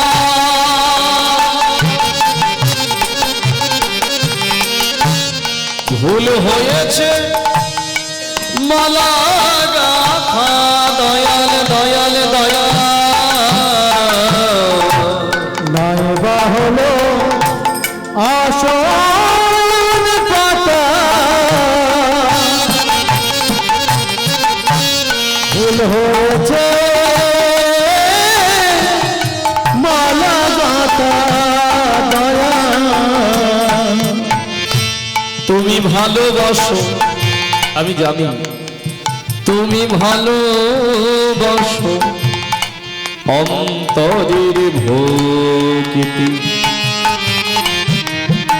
তোমায় নিবেদিলাম, অন্তরের ভক্তি। আয়োজন পূর্ণ হলে না ডাকিলে আপনি আসো, দেহ মন শুদ্ধ হলে তুমি তাকে ভালোবাসো। আয়োজন পূর্ণ হলে না ডাকিলে আপনি আসো, দেহ মন শুদ্ধ হলে তুমি তাকে ভালোবাসো। বিরজা ওমা, সত্যযুগে একটা মানুষ 1,00,000 বৎসর বেঁচে থাকতো। সত্যযুগে একটা মানুষ 1,00,000 বৎসর আয়ু পেয়েছিল। ত্রেতা যুগে একটা শূন্য কমিয়ে গিয়ে করে দেওয়া হয়েছিল 10,000। দাপর যুগে আর একটা শূন্য কমিয়ে গিয়ে হয়েছিল 1,000। আর এই কলিযুগে আর একটা শূন্য কমে গিয়ে হয়েছে কত? এখন কত? 100। এই যে 1,00,000 বৎসর বিরজা আয়ু পেল, এর মধ্যে 12,000 বছর, 12,000, 12,000 বছর একইভাবে প্রত্যেক দিন ভগবানের চরণ সেবা করত। এবার বলুন আপনারা, একটা ক্লাসে অনেক ছাত্রছাত্রী থাকে, মাস্টারমশাই একজন পড়ান, কিন্তু মাস্টার ওই ক্লাসের মধ্যে সব থেকে কোন ছাত্র বা ছাত্রীটাকে বেশি ভালোবাসে? কাকে? যে বেশি ফেল করে তাকে। দুরং। যে বেশি ফেল করে তাকে? হ্যাঁ, কাকে? না না না না না, যে ফেল করে তাকে মাস্টার ভালোবাসতে পারে যদি ওই ছেলেটা ওই প্রতিদিন মাস্টারমশাই বাথরুম করে আসার পরে জল ঢেলে দেয়। হ্যাঁ, তাকে ভালোবাসবে, ও সব কাজ করলে ভালোবাসবে। যাই হোক, ভালো কাকে বাসে? যে ভালো পড়াশোনা করে, যার ব্যবহার ভালো, যে প্রতিদিন স্কুলে আসে। তাহলে সত্যযুগে মাস্টারকে ভগবান, ছাত্রছাত্রী কটা? কটা ছাত্রছাত্রী? 33টা। এই 33-এর মধ্যে সব থেকে ভালোবেসে ফেললো ভগবান বিরজাকে, কারণ 12,000 বছরের একদিনও সে কামাই করেনি এত সুন্দর করে সেবা দিতে। তাই ভগবান কি করলেন, একদম ওপর থেকে যেদিন 12,000 বছর পূর্ণ হলো, সোজা নিচে নেমে এসে বিরজা। আর যেই বিরজা বলেছে, বিরজা বলে কি ব্যাপার, এতদিন আমি আপনার ওপরে গেছি, আজকে আপনি নিচে কেন? বলে প্রমোশন দিতে এসেছি। প্রমোশন মানে কি? কারখানায় একটা কর্মচারী ভালো কাজ করলে তার প্রমোশন হয় না? তুই 33 জনের মধ্যে এত ভালো আমার চরণ সেবা করেছি, আমি খুশি হয়েছি। বলে তাই নাকি? বলে হ্যাঁ, সেই কারণে আমি তোকে বর দিতে এসেছি, বল তুই কি চাস। ও মা, যেই বলেছে বল তুই কি চাস, অমনি বিরজা বলে গোবিন্দ একটা ইচ্ছে আছে, চাইবো। বলে কি? আরে এই তোর চাওয়াটা কি বল তো, তুই কি চাইছিস? গাইব না, বল আস্তে আস্তে আস্তে। হ্যাঁ বল, হ্যাঁ আমি জানতাম চাওয়া মানুষের থাকে, তোরও আছে, তা তোর চাওয়াটা কি? বিরজা বলে গোবিন্দ আমাকে একটা দিন দাও। এ আবার কি কথা? একটা দিন আবার তোকে কেমন করে দেবো? ওমা, একদিন মানে ক ঘন্টা? একদিন মানে একদিন মানে 24 ঘন্টা। একদিন মানে 12 ঘন্টা, এক রাত মানে 12 ঘন্টা, দিন আর রাত মিলিয়ে 24 ঘন্টা হয়। এ ঠিকই বলেছে, আমার সাথে থাকে, ভুলভাল বলবে না। 4 দিন আগে বিয়ে হয়েছে, এটা জানবেন। উনি তাই বলরি আস্তে আস্তে আস্তে ব্যাপারটা আসুন। গোবিন্দকে বিরজা বলছে, গোবিন্দ দিতে যদি হয় আমায় একটা দিন দাও। আর যেই বলেছে গোবিন্দ বলে এ আবার কি করে দেব? বলে শোনো ব্যাপারটা, কেন একটা দিন চাইছি জানো? বলে কেন? বলে তোমার চরণ সেবা যখন করতে যাই, এই যে গোবিন্দ এত সুন্দর তোমার চরণটা, ওখান থেকে আমার উঠে আসতে ইচ্ছে করে না। বলে তাই নাকি? বলে হ্যাঁ, জানো যেই একটু চরণ সেবাটা মনে হয় বেশি করে করব, অমনি আর একজন দাসী এসে বলে বিরজা তুই উঠে যা, তোর সময় শেষ। উঠতে তোমার ইচ্ছে করেই না, যদি একবার শক্ত করে চরণটা জড়িয়ে ধরি, আবার তোমার বাম দিকে যে বসে থাকে ওই মেয়েটা কেমন ড্যাব ড্যাব করে দেখে, ড্যাব ড্যাব করে দেখে মেয়েটাকে। আরে তোর কি হয়েছে? তুই যদি আমাকে বেশি জড়িয়ে ধরিস ও তো দেখবি, ও তো আমায় ভালোবাসে। গোবিন্দ আমি ভালোবাসি না? বলে ভালোবাসিস বলেই তো তোকে বর দিতে এসেছি। আসল ভালো করে বল তো কি চাস তুই? বিরজা বলে ওই একটা দিন, যেদিন এই গোলকের মাঝে কোনো দাসী থাকবে না, এমনকি তোমার রাধা রানীও থাকবে না, শুধু সারাদিন তুমি একা বসে থাকবে গোলক বৃন্দাবনে। আর ওই সারাটা দিনে আমিও একা যাব তোমার কাছে, গিয়ে কি করবো জানো? তোমার ওই চরণটা সারাদিন হৃদয়ের মাঝে জড়িয়ে ধরে আমার মনের মতো করে বলে তোমার চরণ সেবা করিব, তাই গৌর হরি হরিব, তোমার চরণ সেবা করিব, আমি তোমার চরণ সেবা করিব। ও হে প্রাণী গোবিন্দ, তাই গৌর হরি হরি হরিব। প্রাণী গোবিন্দ আমার,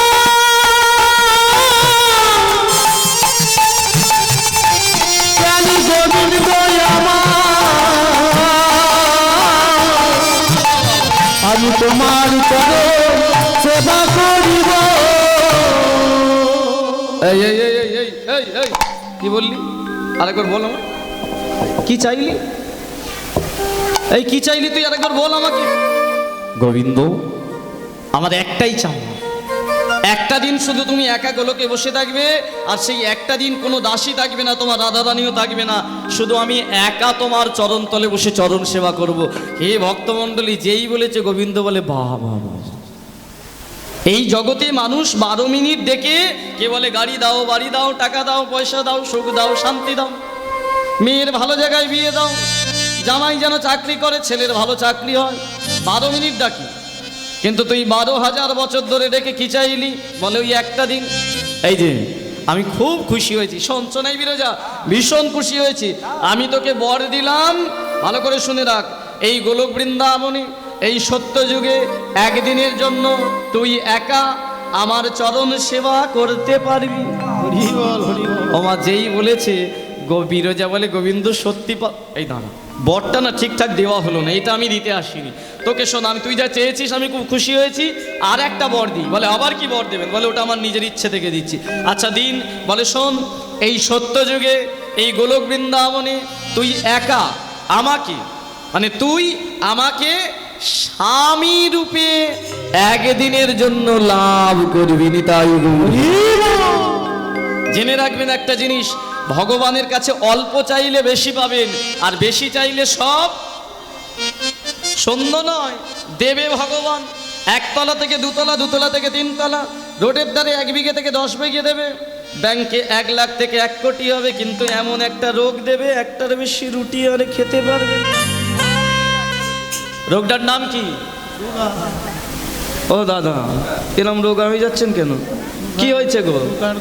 হ্যাঁ, কদিনে হয়ে গেলে তো দেখলাম। কদিন হয়েছে আজকে? হ্যাঁ? বলে আর বলবে না, শুধু আমার নয় তোমার বৌদিরও হয়েছে সুগার। চেয়েছে গাড়ি বাড়ি যত দিয়েছে ভগবান, কিন্তু সুখটা কেড়ে নিয়েছে।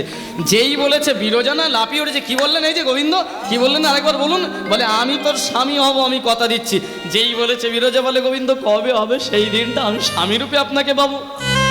এই বলেছি বলে এত তাড়াতাড়ি? হ্যাঁ, অপেক্ষা কর, আগে ওদিকটা ম্যানেজ করি। বলে কোন দিকটা? বলে ওই যে আমার বাম পাশে যে মেয়েটা থাকে জানিস তো, এখনই গিয়ে কি বলতে পারবো রাধে একদিনের জন্য জায়গাটা ছাড়ো, আমি বিরজাকে বউ করব? সম্ভব?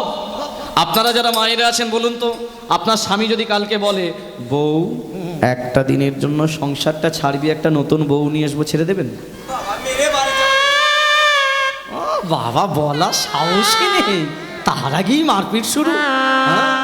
সব ভাগ দেওয়া যায় কিন্তু বইয়ের ভাগ দেওয়া যায় ধুর, বইয়ের ভাগ নাকি, স্বামীর ভাগ বলে বইয়ের ভাগ দেওয়া যায় না, স্বামীর ভাগ দেওয়া যায় না। এই গোবিন্দ, এই আমি কথা যখন দিয়েছি ভগবান হয়ে কথার নড়চড় হবে না, পাবি, অপেক্ষা কর। ভগবান ওপরে গিয়ে মনে মনে ভাবছে কবে বিরজার স্বামী হওয়া যায়, সুযোগ এসে গেল পরের দিনই। কেমন? রাধারানী উঠে বলে গোবিন্দ প্রতিদিন এই সেবা নিয়ে নিয়ে না পায়ে জং ধরে গেছে, আজকে আমার ইচ্ছে একটু ক্ষীরোদ সাগরের তীরে সারাদিন ঘুরবো, নিয়ে যাবে? আগে যাও, মানে তুমি যাও না, আমি পরে যাচ্ছি। গোবিন্দ ভাবছে এই তো সুযোগ পেয়েছি। এই যে রাধে শোনো, এক কাজ করো, তুমি একটু আগে যাও, আমি একটু পরেই যাচ্ছি, আমার একটা কাজ আছে, ভক্তের সাথে দেখা করব। আসবেন তো? বলে হ্যাঁ। রাধা রানীকে পাঠিয়ে দিয়ে 32টা দাসীকে বললেন আজকে তোদের কাজের ছুটি, বিশ্রাম নেই। আর গোবিন্দ সুযোগ পেয়ে মনে মনে ভাবলো আজকেই প্রেম করতে হবে, স্বামী হতে তবে এখানে নয়, এখানে হলে বাই চান্স রাধা এলেই কেলোর কীর্তি হবে, কৈলাসে কেলেঙ্কারি, তার থেকে একটু দূরে গিয়ে প্রেম করি। সঙ্গে সঙ্গে চলে গেল অনেকটা দূরে, আর গিয়ে বিরজার জন্য একটা গোপন মন্দির সাজাচ্ছে। দ্বিতীয় প্রশ্নে প্রবেশ করছে, কি প্রথম রাসলীলা ভগবান করেছিলেন বিরজার সাথে, কেমন সেই মন্দির? একটা সুন্দর করে মন্দির সাজাচ্ছে ভগবান। কেমন মন্দির? আহা মনোহর, একটু উদ্যমী হোক, সুমন্দির রতনে মন্দিত, হরিব মনোহর সুমন্দির রতন মন্ডিত, মনোহর সুমন্দির রতন মন্ডিত। আমার বারদিকে বারদার দেখি সুশোভিত, ওই না বারুদিকে বারদার দেখি সুশোভিত, বারদিকে বারদার দেখি সুশোভিত। ওই না বারুদিকে বারদার দেখি সুশোভিত। এই যে একটা জিনিস জানবেন, ভগবান প্রেম করলে হয় লীলা, আর আমরা প্রেম করলে হয় শুধু খালি জ্বালাবো জ্বালাই আর জ্বালা। কেন লীলা? দেখুন আস্তে একটা জিনিস জানবেন, ভগবান কেন, আমরাও জানি যারা ছেলেরা, মেয়েরা দুটো জিনিসকে খুব বেশি পছন্দ করে। আগে ভাবুন তারপরে বলবেন, তার আগে বলে দিই, ভগবান যে মন্দিরটা সাজাচ্ছে, মনোহর সুমন্দির রতনে মণ্ডিত। মনোহর মানে মনকে হরণ করবে, একদম এত সুন্দর মন্দির। কি দিয়ে সাজালো? সোনা দিয়ে চারিদিকে, এমনকি সোনার অলংকার বিছিয়ে দিল। কেন? ওই যে মেয়েরা দুটো জিনিস পছন্দ করে, কি কি বলুন তো? সোনার আমদানি শাড়ি, কি? সোনার আমদানি শাড়ি, সোনা আমদানি শাড়ি। আমদানি শাড়ি। আস্তে, ওর দোষ নয়, 4 দিন হয়েছে সব। ওটা আমদানি নয়, ওটা জামদানি। ঢাকা পড়তো। ঠিকই বলেছিস। বলে আমার বউ তো জিন্সের প্যান্ট পরে, জাম নিতাই গোর হরি বল। যাই হোক, মেয়েরা দুটো জিনিস পছন্দ করে, এক হলো সোনা, 2 হলো শাড়ি। ভগবানের প্ল্যান দেখুন, মেয়েটার জন্য চারিদিকে সোনার গয়না ছড়িয়ে দিয়েছি। এবার ডাকবো, ও যদি প্রথমে মন্দিরে প্রবেশ করে সোনার গয়নাগুলো পরতে চায়, তাহলে জানবো আমার থেকে সোনার প্রতি লোভ বেশি, আর সোনার প্রতি যার লোভ বেশি সে আমাকে পায় না। তখন বলবো সোনা নিয়ে তুই চলে যা, আমাকে পাবি না। যেদিন আমাকে ভালোবাসতে পারবি তবে তুই আমায় পাবি। কিন্তু না, মেয়েটা যদি সোনা ফেলে রেখে আমার কাছে আসে, তার জন্য কি করলেন? মন্দিরটার 12টা দিকে 12টা দরজা করে নিজের শরীর থেকে 12টা বন্ধু সৃষ্টি করলেন। প্রেম করলে বন্ধুরা সাহায্য করে না? 12টা বন্ধুকে সৃষ্টি করলো। কে কে জানেন? ওই যে বৃন্দাবনে 12টা বন্ধু ছিল, শ্রীরাম, সুদাম, দাম, বসুদাম, মধুমঙ্গল।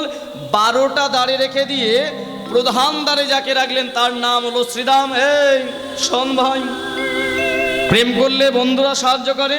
তোরা আমার বন্ধু, আজকে আমার শরীর থেকে সৃষ্টি করলাম। 12টা দ্বারে তোরা থাকবি শুধু। এই আবার কথা কেন?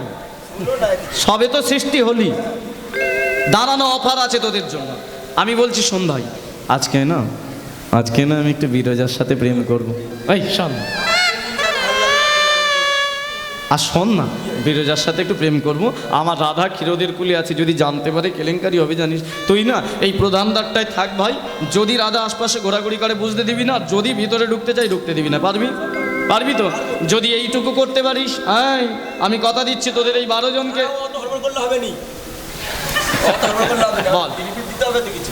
বেনিফিট মানে আরে চাওয়া পাওয়ার ব্যাপার আছে মানে ঘুষ? হ্যাঁ হ্যাঁ, আমার শরীর থেকে তো সৃষ্টি হলি। আর ঘুষের ব্যাপার তো বুঝতে লজ্জা করে। আচ্ছা ঠিক আছে, ঘুষ আমি বলছি, কথা দিচ্ছি তোদের, আজকে যদি তোরা 12 জন দাঁড়ি করে দিতে পারিস আমার দাঁড় পাহারা, আগামী দাপর যুগে মানে সত্যের পর ত্রেতা, ত্রেতার পর দাপর যুগে বৃন্দাবনে আমি 11 বছর 4 দিন লীলা করব।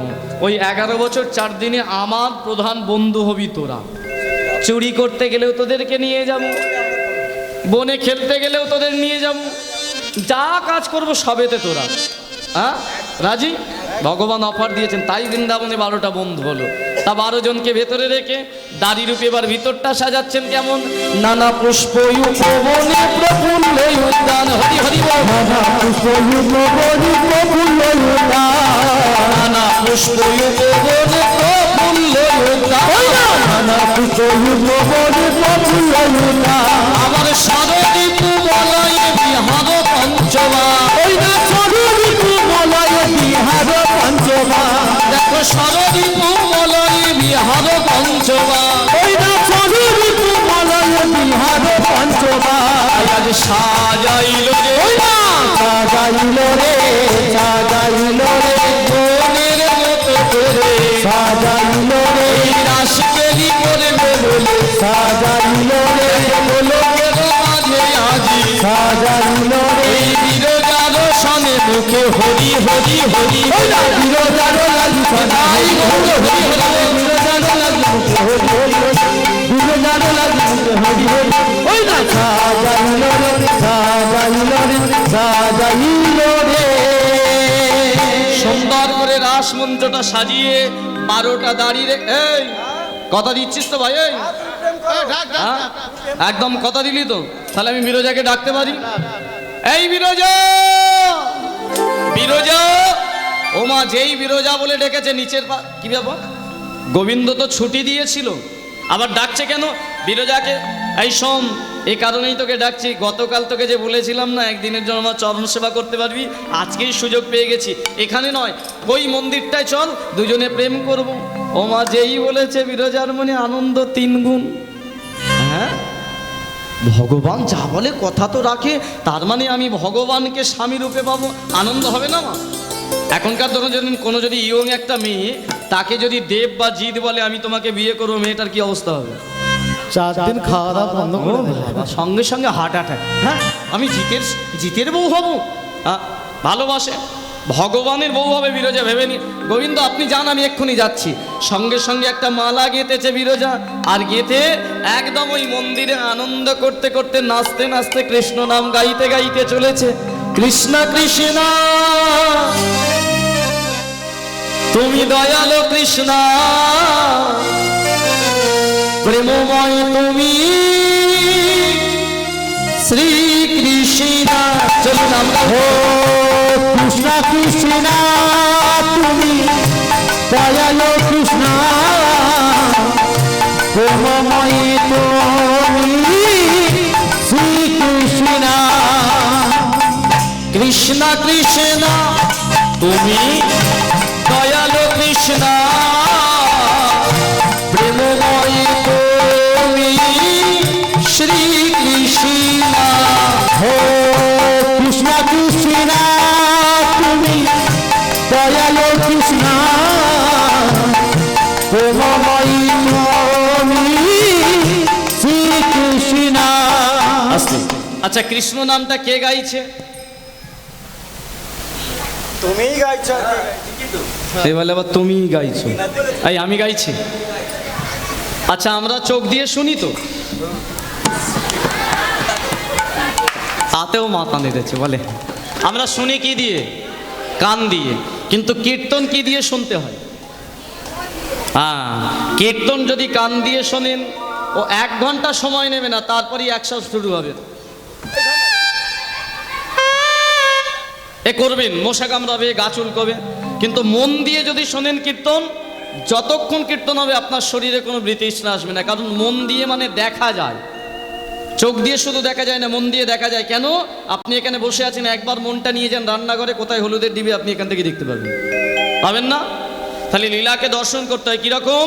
আজকে কোন জায়গায় আমরা দেখতে পাচ্ছি না, একটা গোলকের মধ্যে ভগবান মন্দির সাজিয়ে 12টা দাঁড়িয়ে রেখেছে, তার ভিতরে ভগবান বসে আছে, বিরজা কৃষ্ণ নাম গাইতে গাইতে আনন্দ করতে করতে যাচ্ছে। তাহলে গাইছে কি আমি? হ্যাঁ, এইভাবে শুনলে মনে থাকবে। বিরজা যখন গাইছে আনন্দ করে, আমরাও তো একটু গাইতে পারি, গাওয়া যাবে? হাতটা জড়ো করুন দেখি, একটু সাহস আছে কিরকম বা শক্তি আছে, বা হাত তুলতে বলি না, হাত জড়ো করে গাইতে বলি। যে হ্যাঁ, প্রথমে প্রার্থনা হাত জড়ো করে গাইতে হয়। আমি গাইছি, আপনারা শুনে শুনে গান। হরে কৃষ্ণ হরে কৃষ্ণ হরে কৃষ্ণ হরে কৃষ্ণ কৃষ্ণ কৃষ্ণ কৃষ্ণ কৃষ্ণ হরে হরে হরে হরে আরে কি হরে রাম হরে রাম হরে রাম হরে রাম রাম রাম রাম রাম হরে হরে। হরে হরে ঠিক মন ভুললো না, একটু তালি দিয়ে দিয়ে গান, কারণ সেইভাবে জোরটা পাইনি। তালি দিয়ে দিয়ে গান তো। হরে কৃষ্ণ কৃষ্ণ কৃষ্ণ হরে হরে হরে রাম রাম রাম হরে হরে হরে কৃষ্ণ কৃষ্ণ কৃষ্ণ হরে হরে হরে রাম রাম রাম হরে হরে। আচ্ছা, একবার দুই বাহু তুলে গাওয়া যাক দেখি। হ্যাঁ, এ জন্মে না তুললে পর জন্মে আর ফেয়ার লাভলি মাকার হাত দুটো পাবেন না। পেয়েছেন যখন একটু তুলুন। হ্যাঁ, যারা তুলে নিয়ে তুলে দিয়েছে, আমার তো মাখতেই হবে। হরে কৃষ্ণ হরে কৃষ্ণ হরে কৃষ্ণ হরে কৃষ্ণ কৃষ্ণ কৃষ্ণ কৃষ্ণ কৃষ্ণ হরে হরে হরে হরে হরে রাম হরে রাম হরে রাম হরে রাম রাম রাম রাম রাম হরে হরে। হরে হরে। সত্যি মন ভরিয়ে দিচ্ছেন। এর পরের বছর বা যদি কোনোদিন কীর্তন করতে আসে, আমি এদের নিয়ে আসবো না, আপনাদের নিয়েই গাইব। এই তোর আবার কি হলো? হ্যাঁ, কালকে নিয়ে গায়ো দা পালছো এই বলে দাদা পালিয়েছ মানেটা কি? এদেরকে নিয়ে গায়ো গান, এদেরকে নিয়ে গান গানো না। বলতে হবে না, কি সুন্দর গাইছে তো, ভালো গাইনি? আচ্ছা, একবার গাওয়া দেখিয়ে দিন তো, দুই বাহু তুলে একবার গান।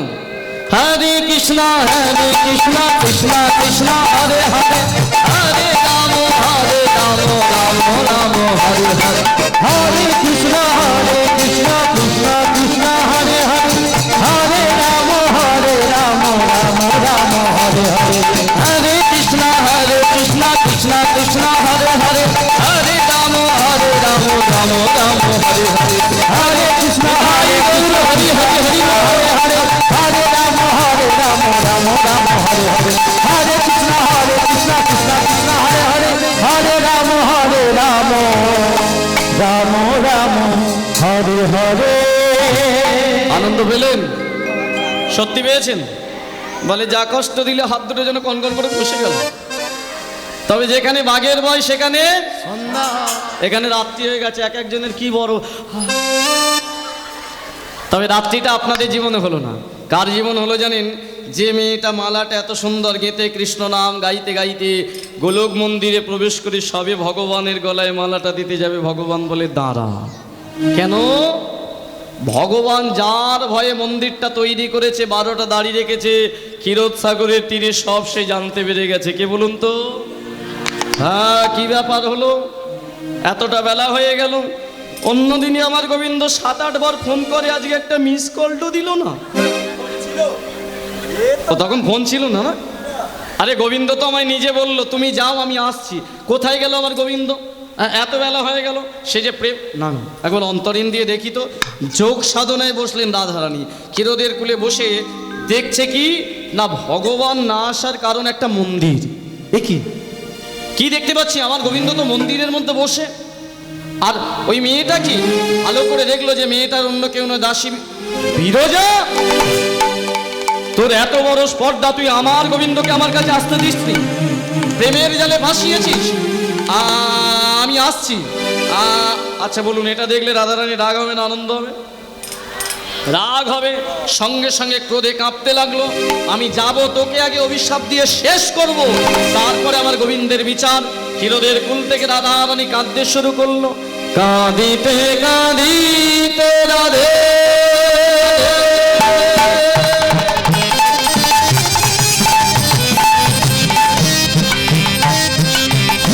ওই গোলকের মন্দিরে আসিল।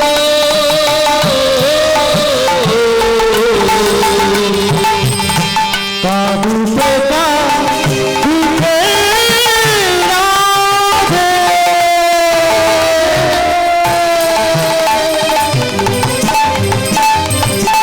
গোলকের মন্দিরে আসিল। তারি রূপে শ্রীরামের দেখিতে পাইল রাধে। তারি রূপে শ্রীরামের দেখিতে পাইল রাধে। তারি রূপে এই কে তুমি গো? আরে যে তোমায় বলছি এখানে দাঁড়িয়ে, আরে তোমায় বলছি ওই খুঁটির গোড়ায় ওরা এখানে দাঁড়িয়ে কেন? বলে বলো বলো কে মা তুমি, বলো বলো দেবা তুমি, কোনোদিন দেখি নাই আমি। বলো বলো দেবা তুমি, দাড়ি রূপে শ্রীরামে দেখিতে পাইল রাধে। তারি রূপে শ্রীরামের দেখিতে পাইল। ভগবান কতগুলো দাড়ি রেখেছিল মা? 12টা। তার মধ্যে প্রধান দাঁড়ে কে ছিল? সে ভয় পালিয়ে গেছে। আরে ওটা তো শ্রীরাম। তাকে বল, এই কে তুমি? যেই কে তুমি বলেছে সে বলে উঠল শ্রীরাম। আর এই যে কে তুমি বলেছে বাবা, এটা অন্তর্যামী গোবিন্দ শুনে ফেলেছে। না না না না না, দাদা সব জেনে গেছে। আর তো বিরজার সাথে এখন প্রেম করা যাবে না, কারণ বিরজার সাথে প্রেম করা মানে ও রাধা ভিতরে প্রবেশ করবে। আর করে বিরজাকে যদি অভিশাপ দেয়, তার থেকে এক কাজ করে বিরজাকে বাঁচাতে হবে। যেমন করি হোক, বাঁচাবো কি করে? যে মেয়েটার জীবনে ওর অন্ধকার কেমন দেখুন, সবে মালাটা নিয়ে ভগবানের গলায় পরাতে যাবে। ভগবান বলল দাঁড়া, এই বিরজা দাঁড়া। বলুন গোবিন্দ, এই তুই আমায় ভালোবাসিস? বিরজা বলে গোবিন্দ, আপনার দেওয়া আমার মানব জন্ম, আপনাকে যারা ভালোবাসবো, এই ভালো যদি বাসিস তাহলে আমি যদি তোকে কোনো আদেশ করি পালন করতে হবে। বিবাহ বাসর ধরে নিন, বর আর কনের মধ্যে বিয়ে হবে, সেই সময় যদি কনেকে বর পরিত্যাগ করে তাহলে বরকে ম্যানেজ করতে হবে কি করে? বরটা অন্য কেউ নয়, ভগবান। সেই ভগবান বলছে বিরজা তুই আমায় ভালোবাসিস? বাসি। আচ্ছা আমি যদি তোকে কোনো আদেশ করি পালন করবি? বিরজা এক কথায় বলল, আমি আপনার জন্য মরতেও পারি, আপনি যা বলবেন আমি পালন করব করব করব। যেই বলেছে ভগবান বলে তাহলে এক কাজ কর, মরতে হবে না, তুই এক্ষুনি তোর এই মানুষ রূপটা পরিত্যাগ করে এই কুঞ্জের কোনো একটা জায়গায় জল হয়ে লুকিয়ে পড়। যেই বলেছে জল হয়ে লুকিয়ে পড়, বিরজা মনে মনে ভাবছে যে গোবিন্দ নিশ্চয়ই আমাকে পরীক্ষা করছে বা চালাকি করছে বা ভয় দেখাচ্ছে। চরণটা জড়িয়ে ধরেছে গোবিন্দ। এই যে গোবিন্দ, তুমি আমাকে পরীক্ষা করছো তাই না? ভয় দেখাচ্ছ, আমার সাথে চাতুরালি করছো। গোবিন্দ শুধু বলল, বিরজা একটা শব্দ তোর কাছ থেকে আমি শুনতে চাই না, সময় বেশি নেই, তোকে আমি এখনই হতে বলেছি জল, তুই জল হ। আর বলা মাত্রই বিরজার মাথায় যেন পড়ল বজ্রপাত। গোবিন্দ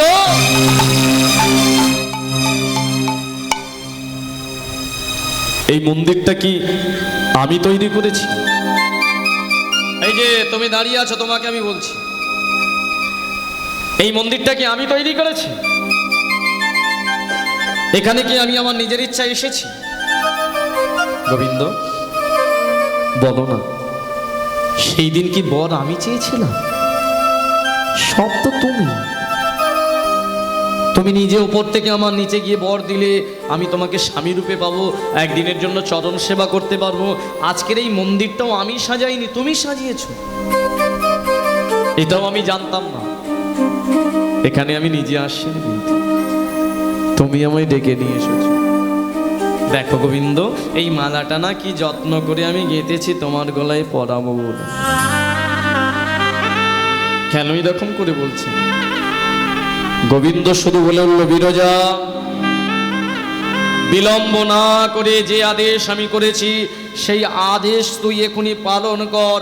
বলা মাত্র বিরজার হৃদয়টা যেন ভেঙে গেল। গোবিন্দ, অপরাধ কি আমার? আমি তো সোনার সিংহাসন চাইনি, আমি রাজ অট্টালিকা চাইনি, তোমার চরণ চেয়েছিলাম একদিনের জন্য। তুমি তখনই বলতে পারতে দেবে না। একটু একটু একটু করে এই 12,000 বছর ধরে আমি স্বপ্ন গড়েছিলাম হৃদয় মাঝে একদিনের জন্য তোমার চরণ পাবো। আর যেই আমি সেটা বলে ফেললাম, তুমি সঙ্গে সঙ্গে আমার সুখটাকে হৃদয় থেকে ভেঙে দিলে। তবে শোনো গোবিন্দ, আজকে আমি অনেক ব্যথা নিয়ে বলছি জল হব, কিন্তু ভগবান হয়ে তুমি যে আদেশ আমাকে করলে এটা তুমি ঠিক করলে না। করবে যখন, তাহলে কেন, কিসের জন্য স্বপ্নটা তুমি আমাকে দেখিয়েছিলে বলো? সুখ যদি দিয়েছিলে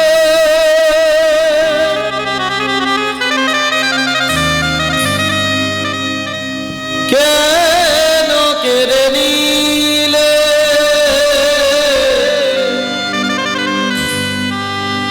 কোন জন্মের তুমি প্রতিশোধ নিলে? বলো, অপরাধ বলো। সুখ যদি দিয়েছিলে কেন কেড়ে নিলে? কোন জন্মে তুমি প্রতিশোধ নিলে? সুখ যদি দিয়েছিলে কেন কেড়ে নিলে? কোন জন্মের তুমি প্রতিশোধ নিলে? সুখ যদি দিয়েছিলে কেন কেড়ে নিলে? কোন জন্মে তুমি প্রতিশোধ নিলে? ভেঙে দিলে ঘর, করলে যা যাব।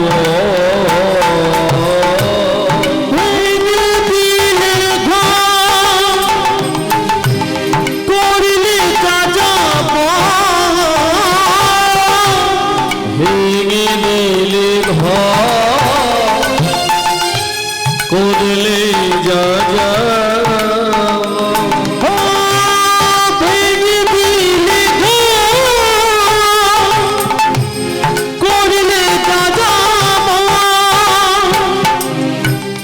কোন জন্মের তুমি প্রতিশোধ নিলে?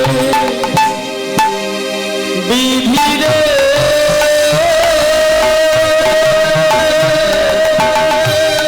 ও বিধিরে, বিধিরে ও বিধিরে, ও বিধি, ও বিধিরে। বিধিরে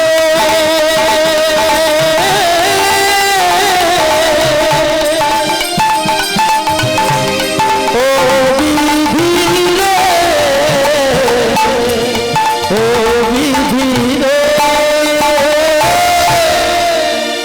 ও বিধিরে। কাঁদিতে কাঁদিতে বিরজা গোবিন্দের চরণ ধরিল, চরণ ধরিল, চরণ ধরিয়া আজি নিবেদন করিল। চরণ ধরিয়া আজি নিবেদন করিল। সদন গোলকপতি সিংহ, আপনার আদেশে আমি এখানে এসেছি, আপনার আদেশ আজ আমি মাথায় নিয়ে জল হলাম, জল হচ্ছি, কিন্তু তার আগে আপনার চরণে আমার একটাই নিবেদন, যদি আমি কোনো দোষ না করে থাকি আর যদি আমার 12,000 বছরের চরণ সেবার আপনার একদিনের জন্য ভালো লেগে থাকে, আমার চাওয়া একটাই, এই জলরূপ থেকে আপনি কৃপা করে আমাকে একটা দিন মানুষ করবেন, একটা দিনের জন্য। আর সেই দিনও আমার চাওয়া হবে এটাই, আপনার চরণের দাসী হয়ে আপনার চরণ সেবা করা। এই ভক্তমণ্ডলী মায়েরা যারা আছেন, এই বিরজাকে জলরূপ দিয়ে দিল ভগবান, কিন্তু কেন, কি কারণে দিলেন? রাধার হাত থেকে বাঁচানোর জন্য। তার মানে আমরা বুঝলাম কি, ভগবান বিপদে পড়ে গেছে, ওইদিকে রাধা ভক্ত আর এইদিকে বিরজা ভক্ত। তাহলে বিরজাকে যদি না জলরূপ দেয়, রাধা রানী এসে বিরজাকে অভিশাপ দেবে।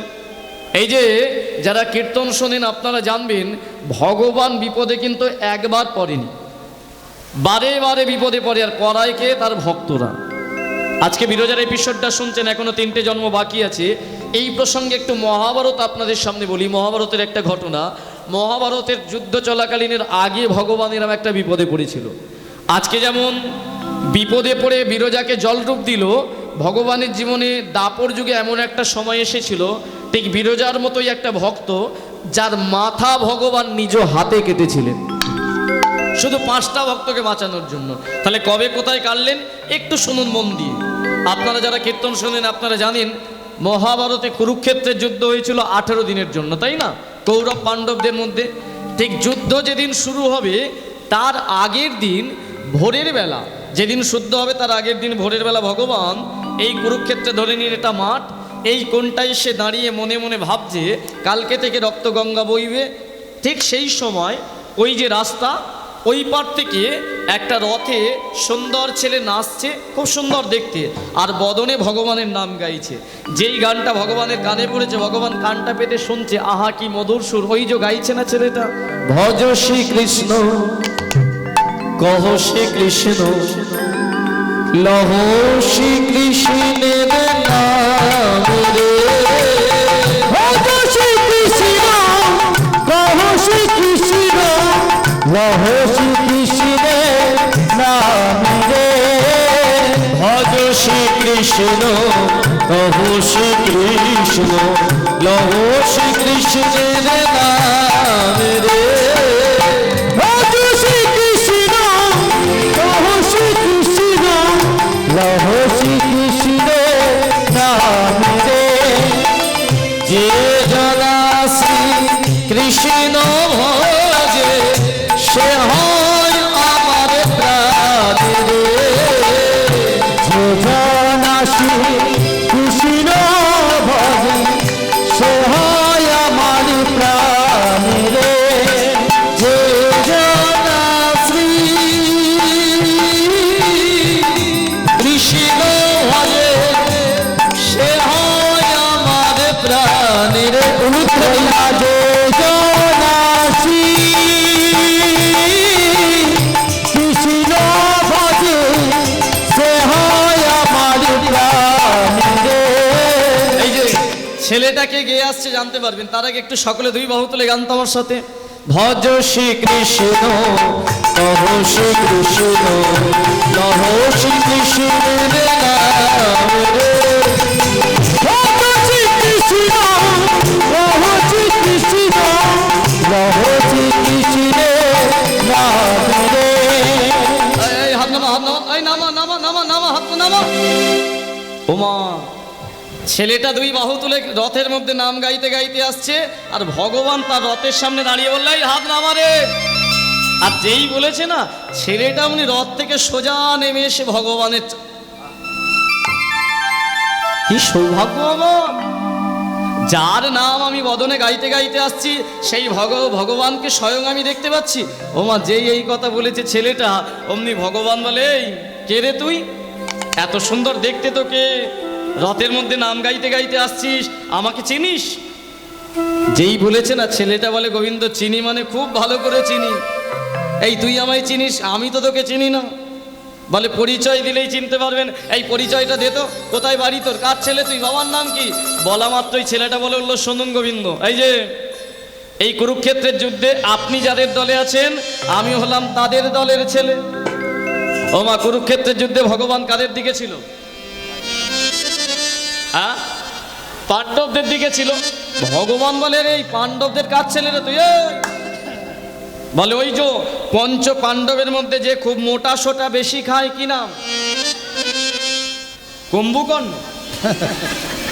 পঞ্চ পাণ্ডবে কুম্ভকর্ণ ছিল। হ্যাঁ, ঘুম ধরেছে? আচ্ছা, হ্যাঁ, আস্তে আস্তে হরি বলেন। যে বেশি মোটা তার নাম কি? ভীম। ছেলেটা বলছে শুনুন, আমি হলাম ভীমের ছেলে ঘটোৎকচ, আর ঘটোৎকচের ছেলে আমার নাম হলো বর্বরিক। এই কি বললি? তার মানে তুই ভীমের নাতি? জেনে রাখুন, ভীম একটা রাক্ষসীকে বিয়ে করেছিল যার নাম হিড়িম্বা। সেই হিড়িম্বার ছেলে ছিল ঘটোৎকচ, আর ঘটোৎকচের ছেলে হলো ওই ছেলেটি যার নাম বর্বরিক।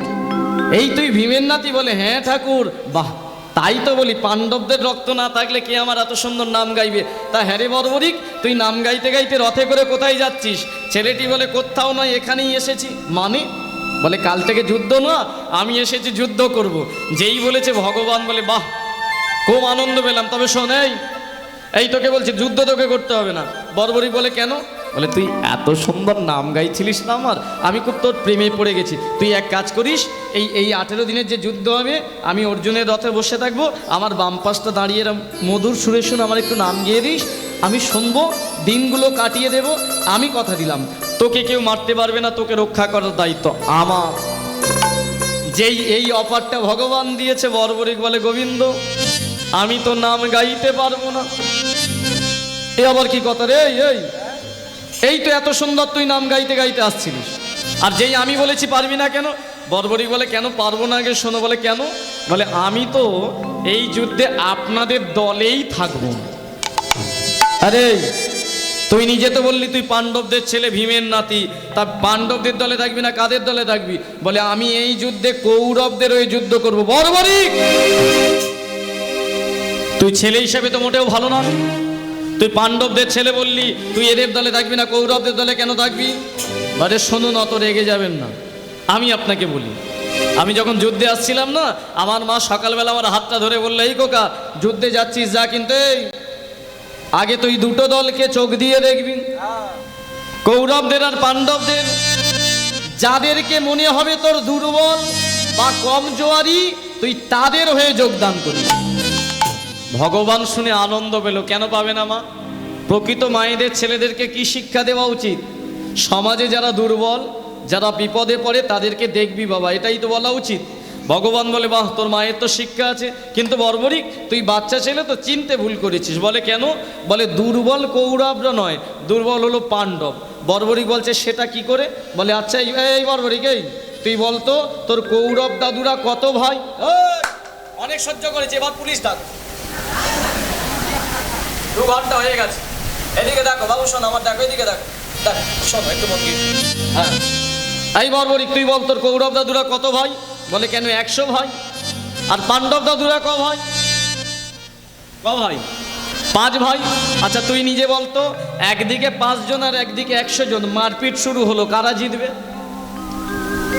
এদিকে ধরে নিন 5 জন, এদিকে 100 জন, 2 দলের মধ্যে মারপিট শুরু হলো, কারা জিতবে?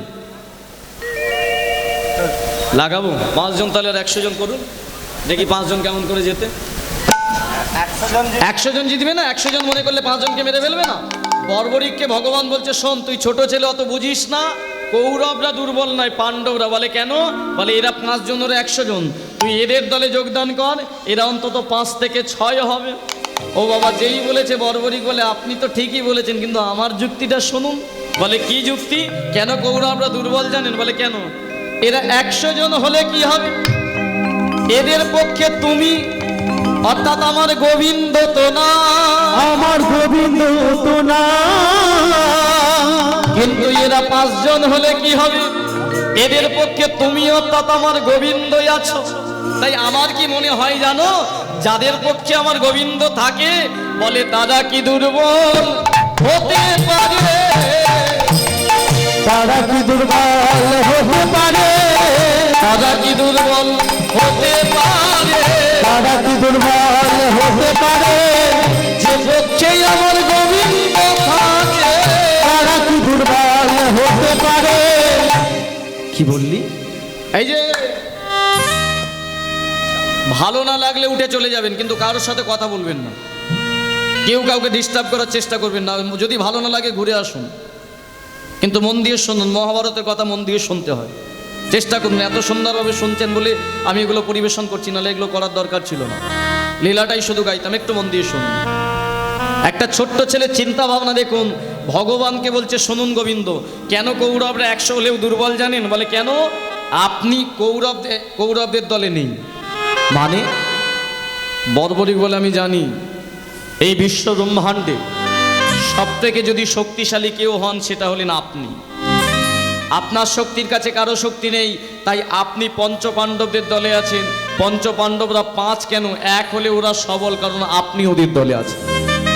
যেই বলেছে এই কথা না, ভগবান বলে বাবা বাবা এতটা চিনিস আমাকে? বলে হ্যাঁ।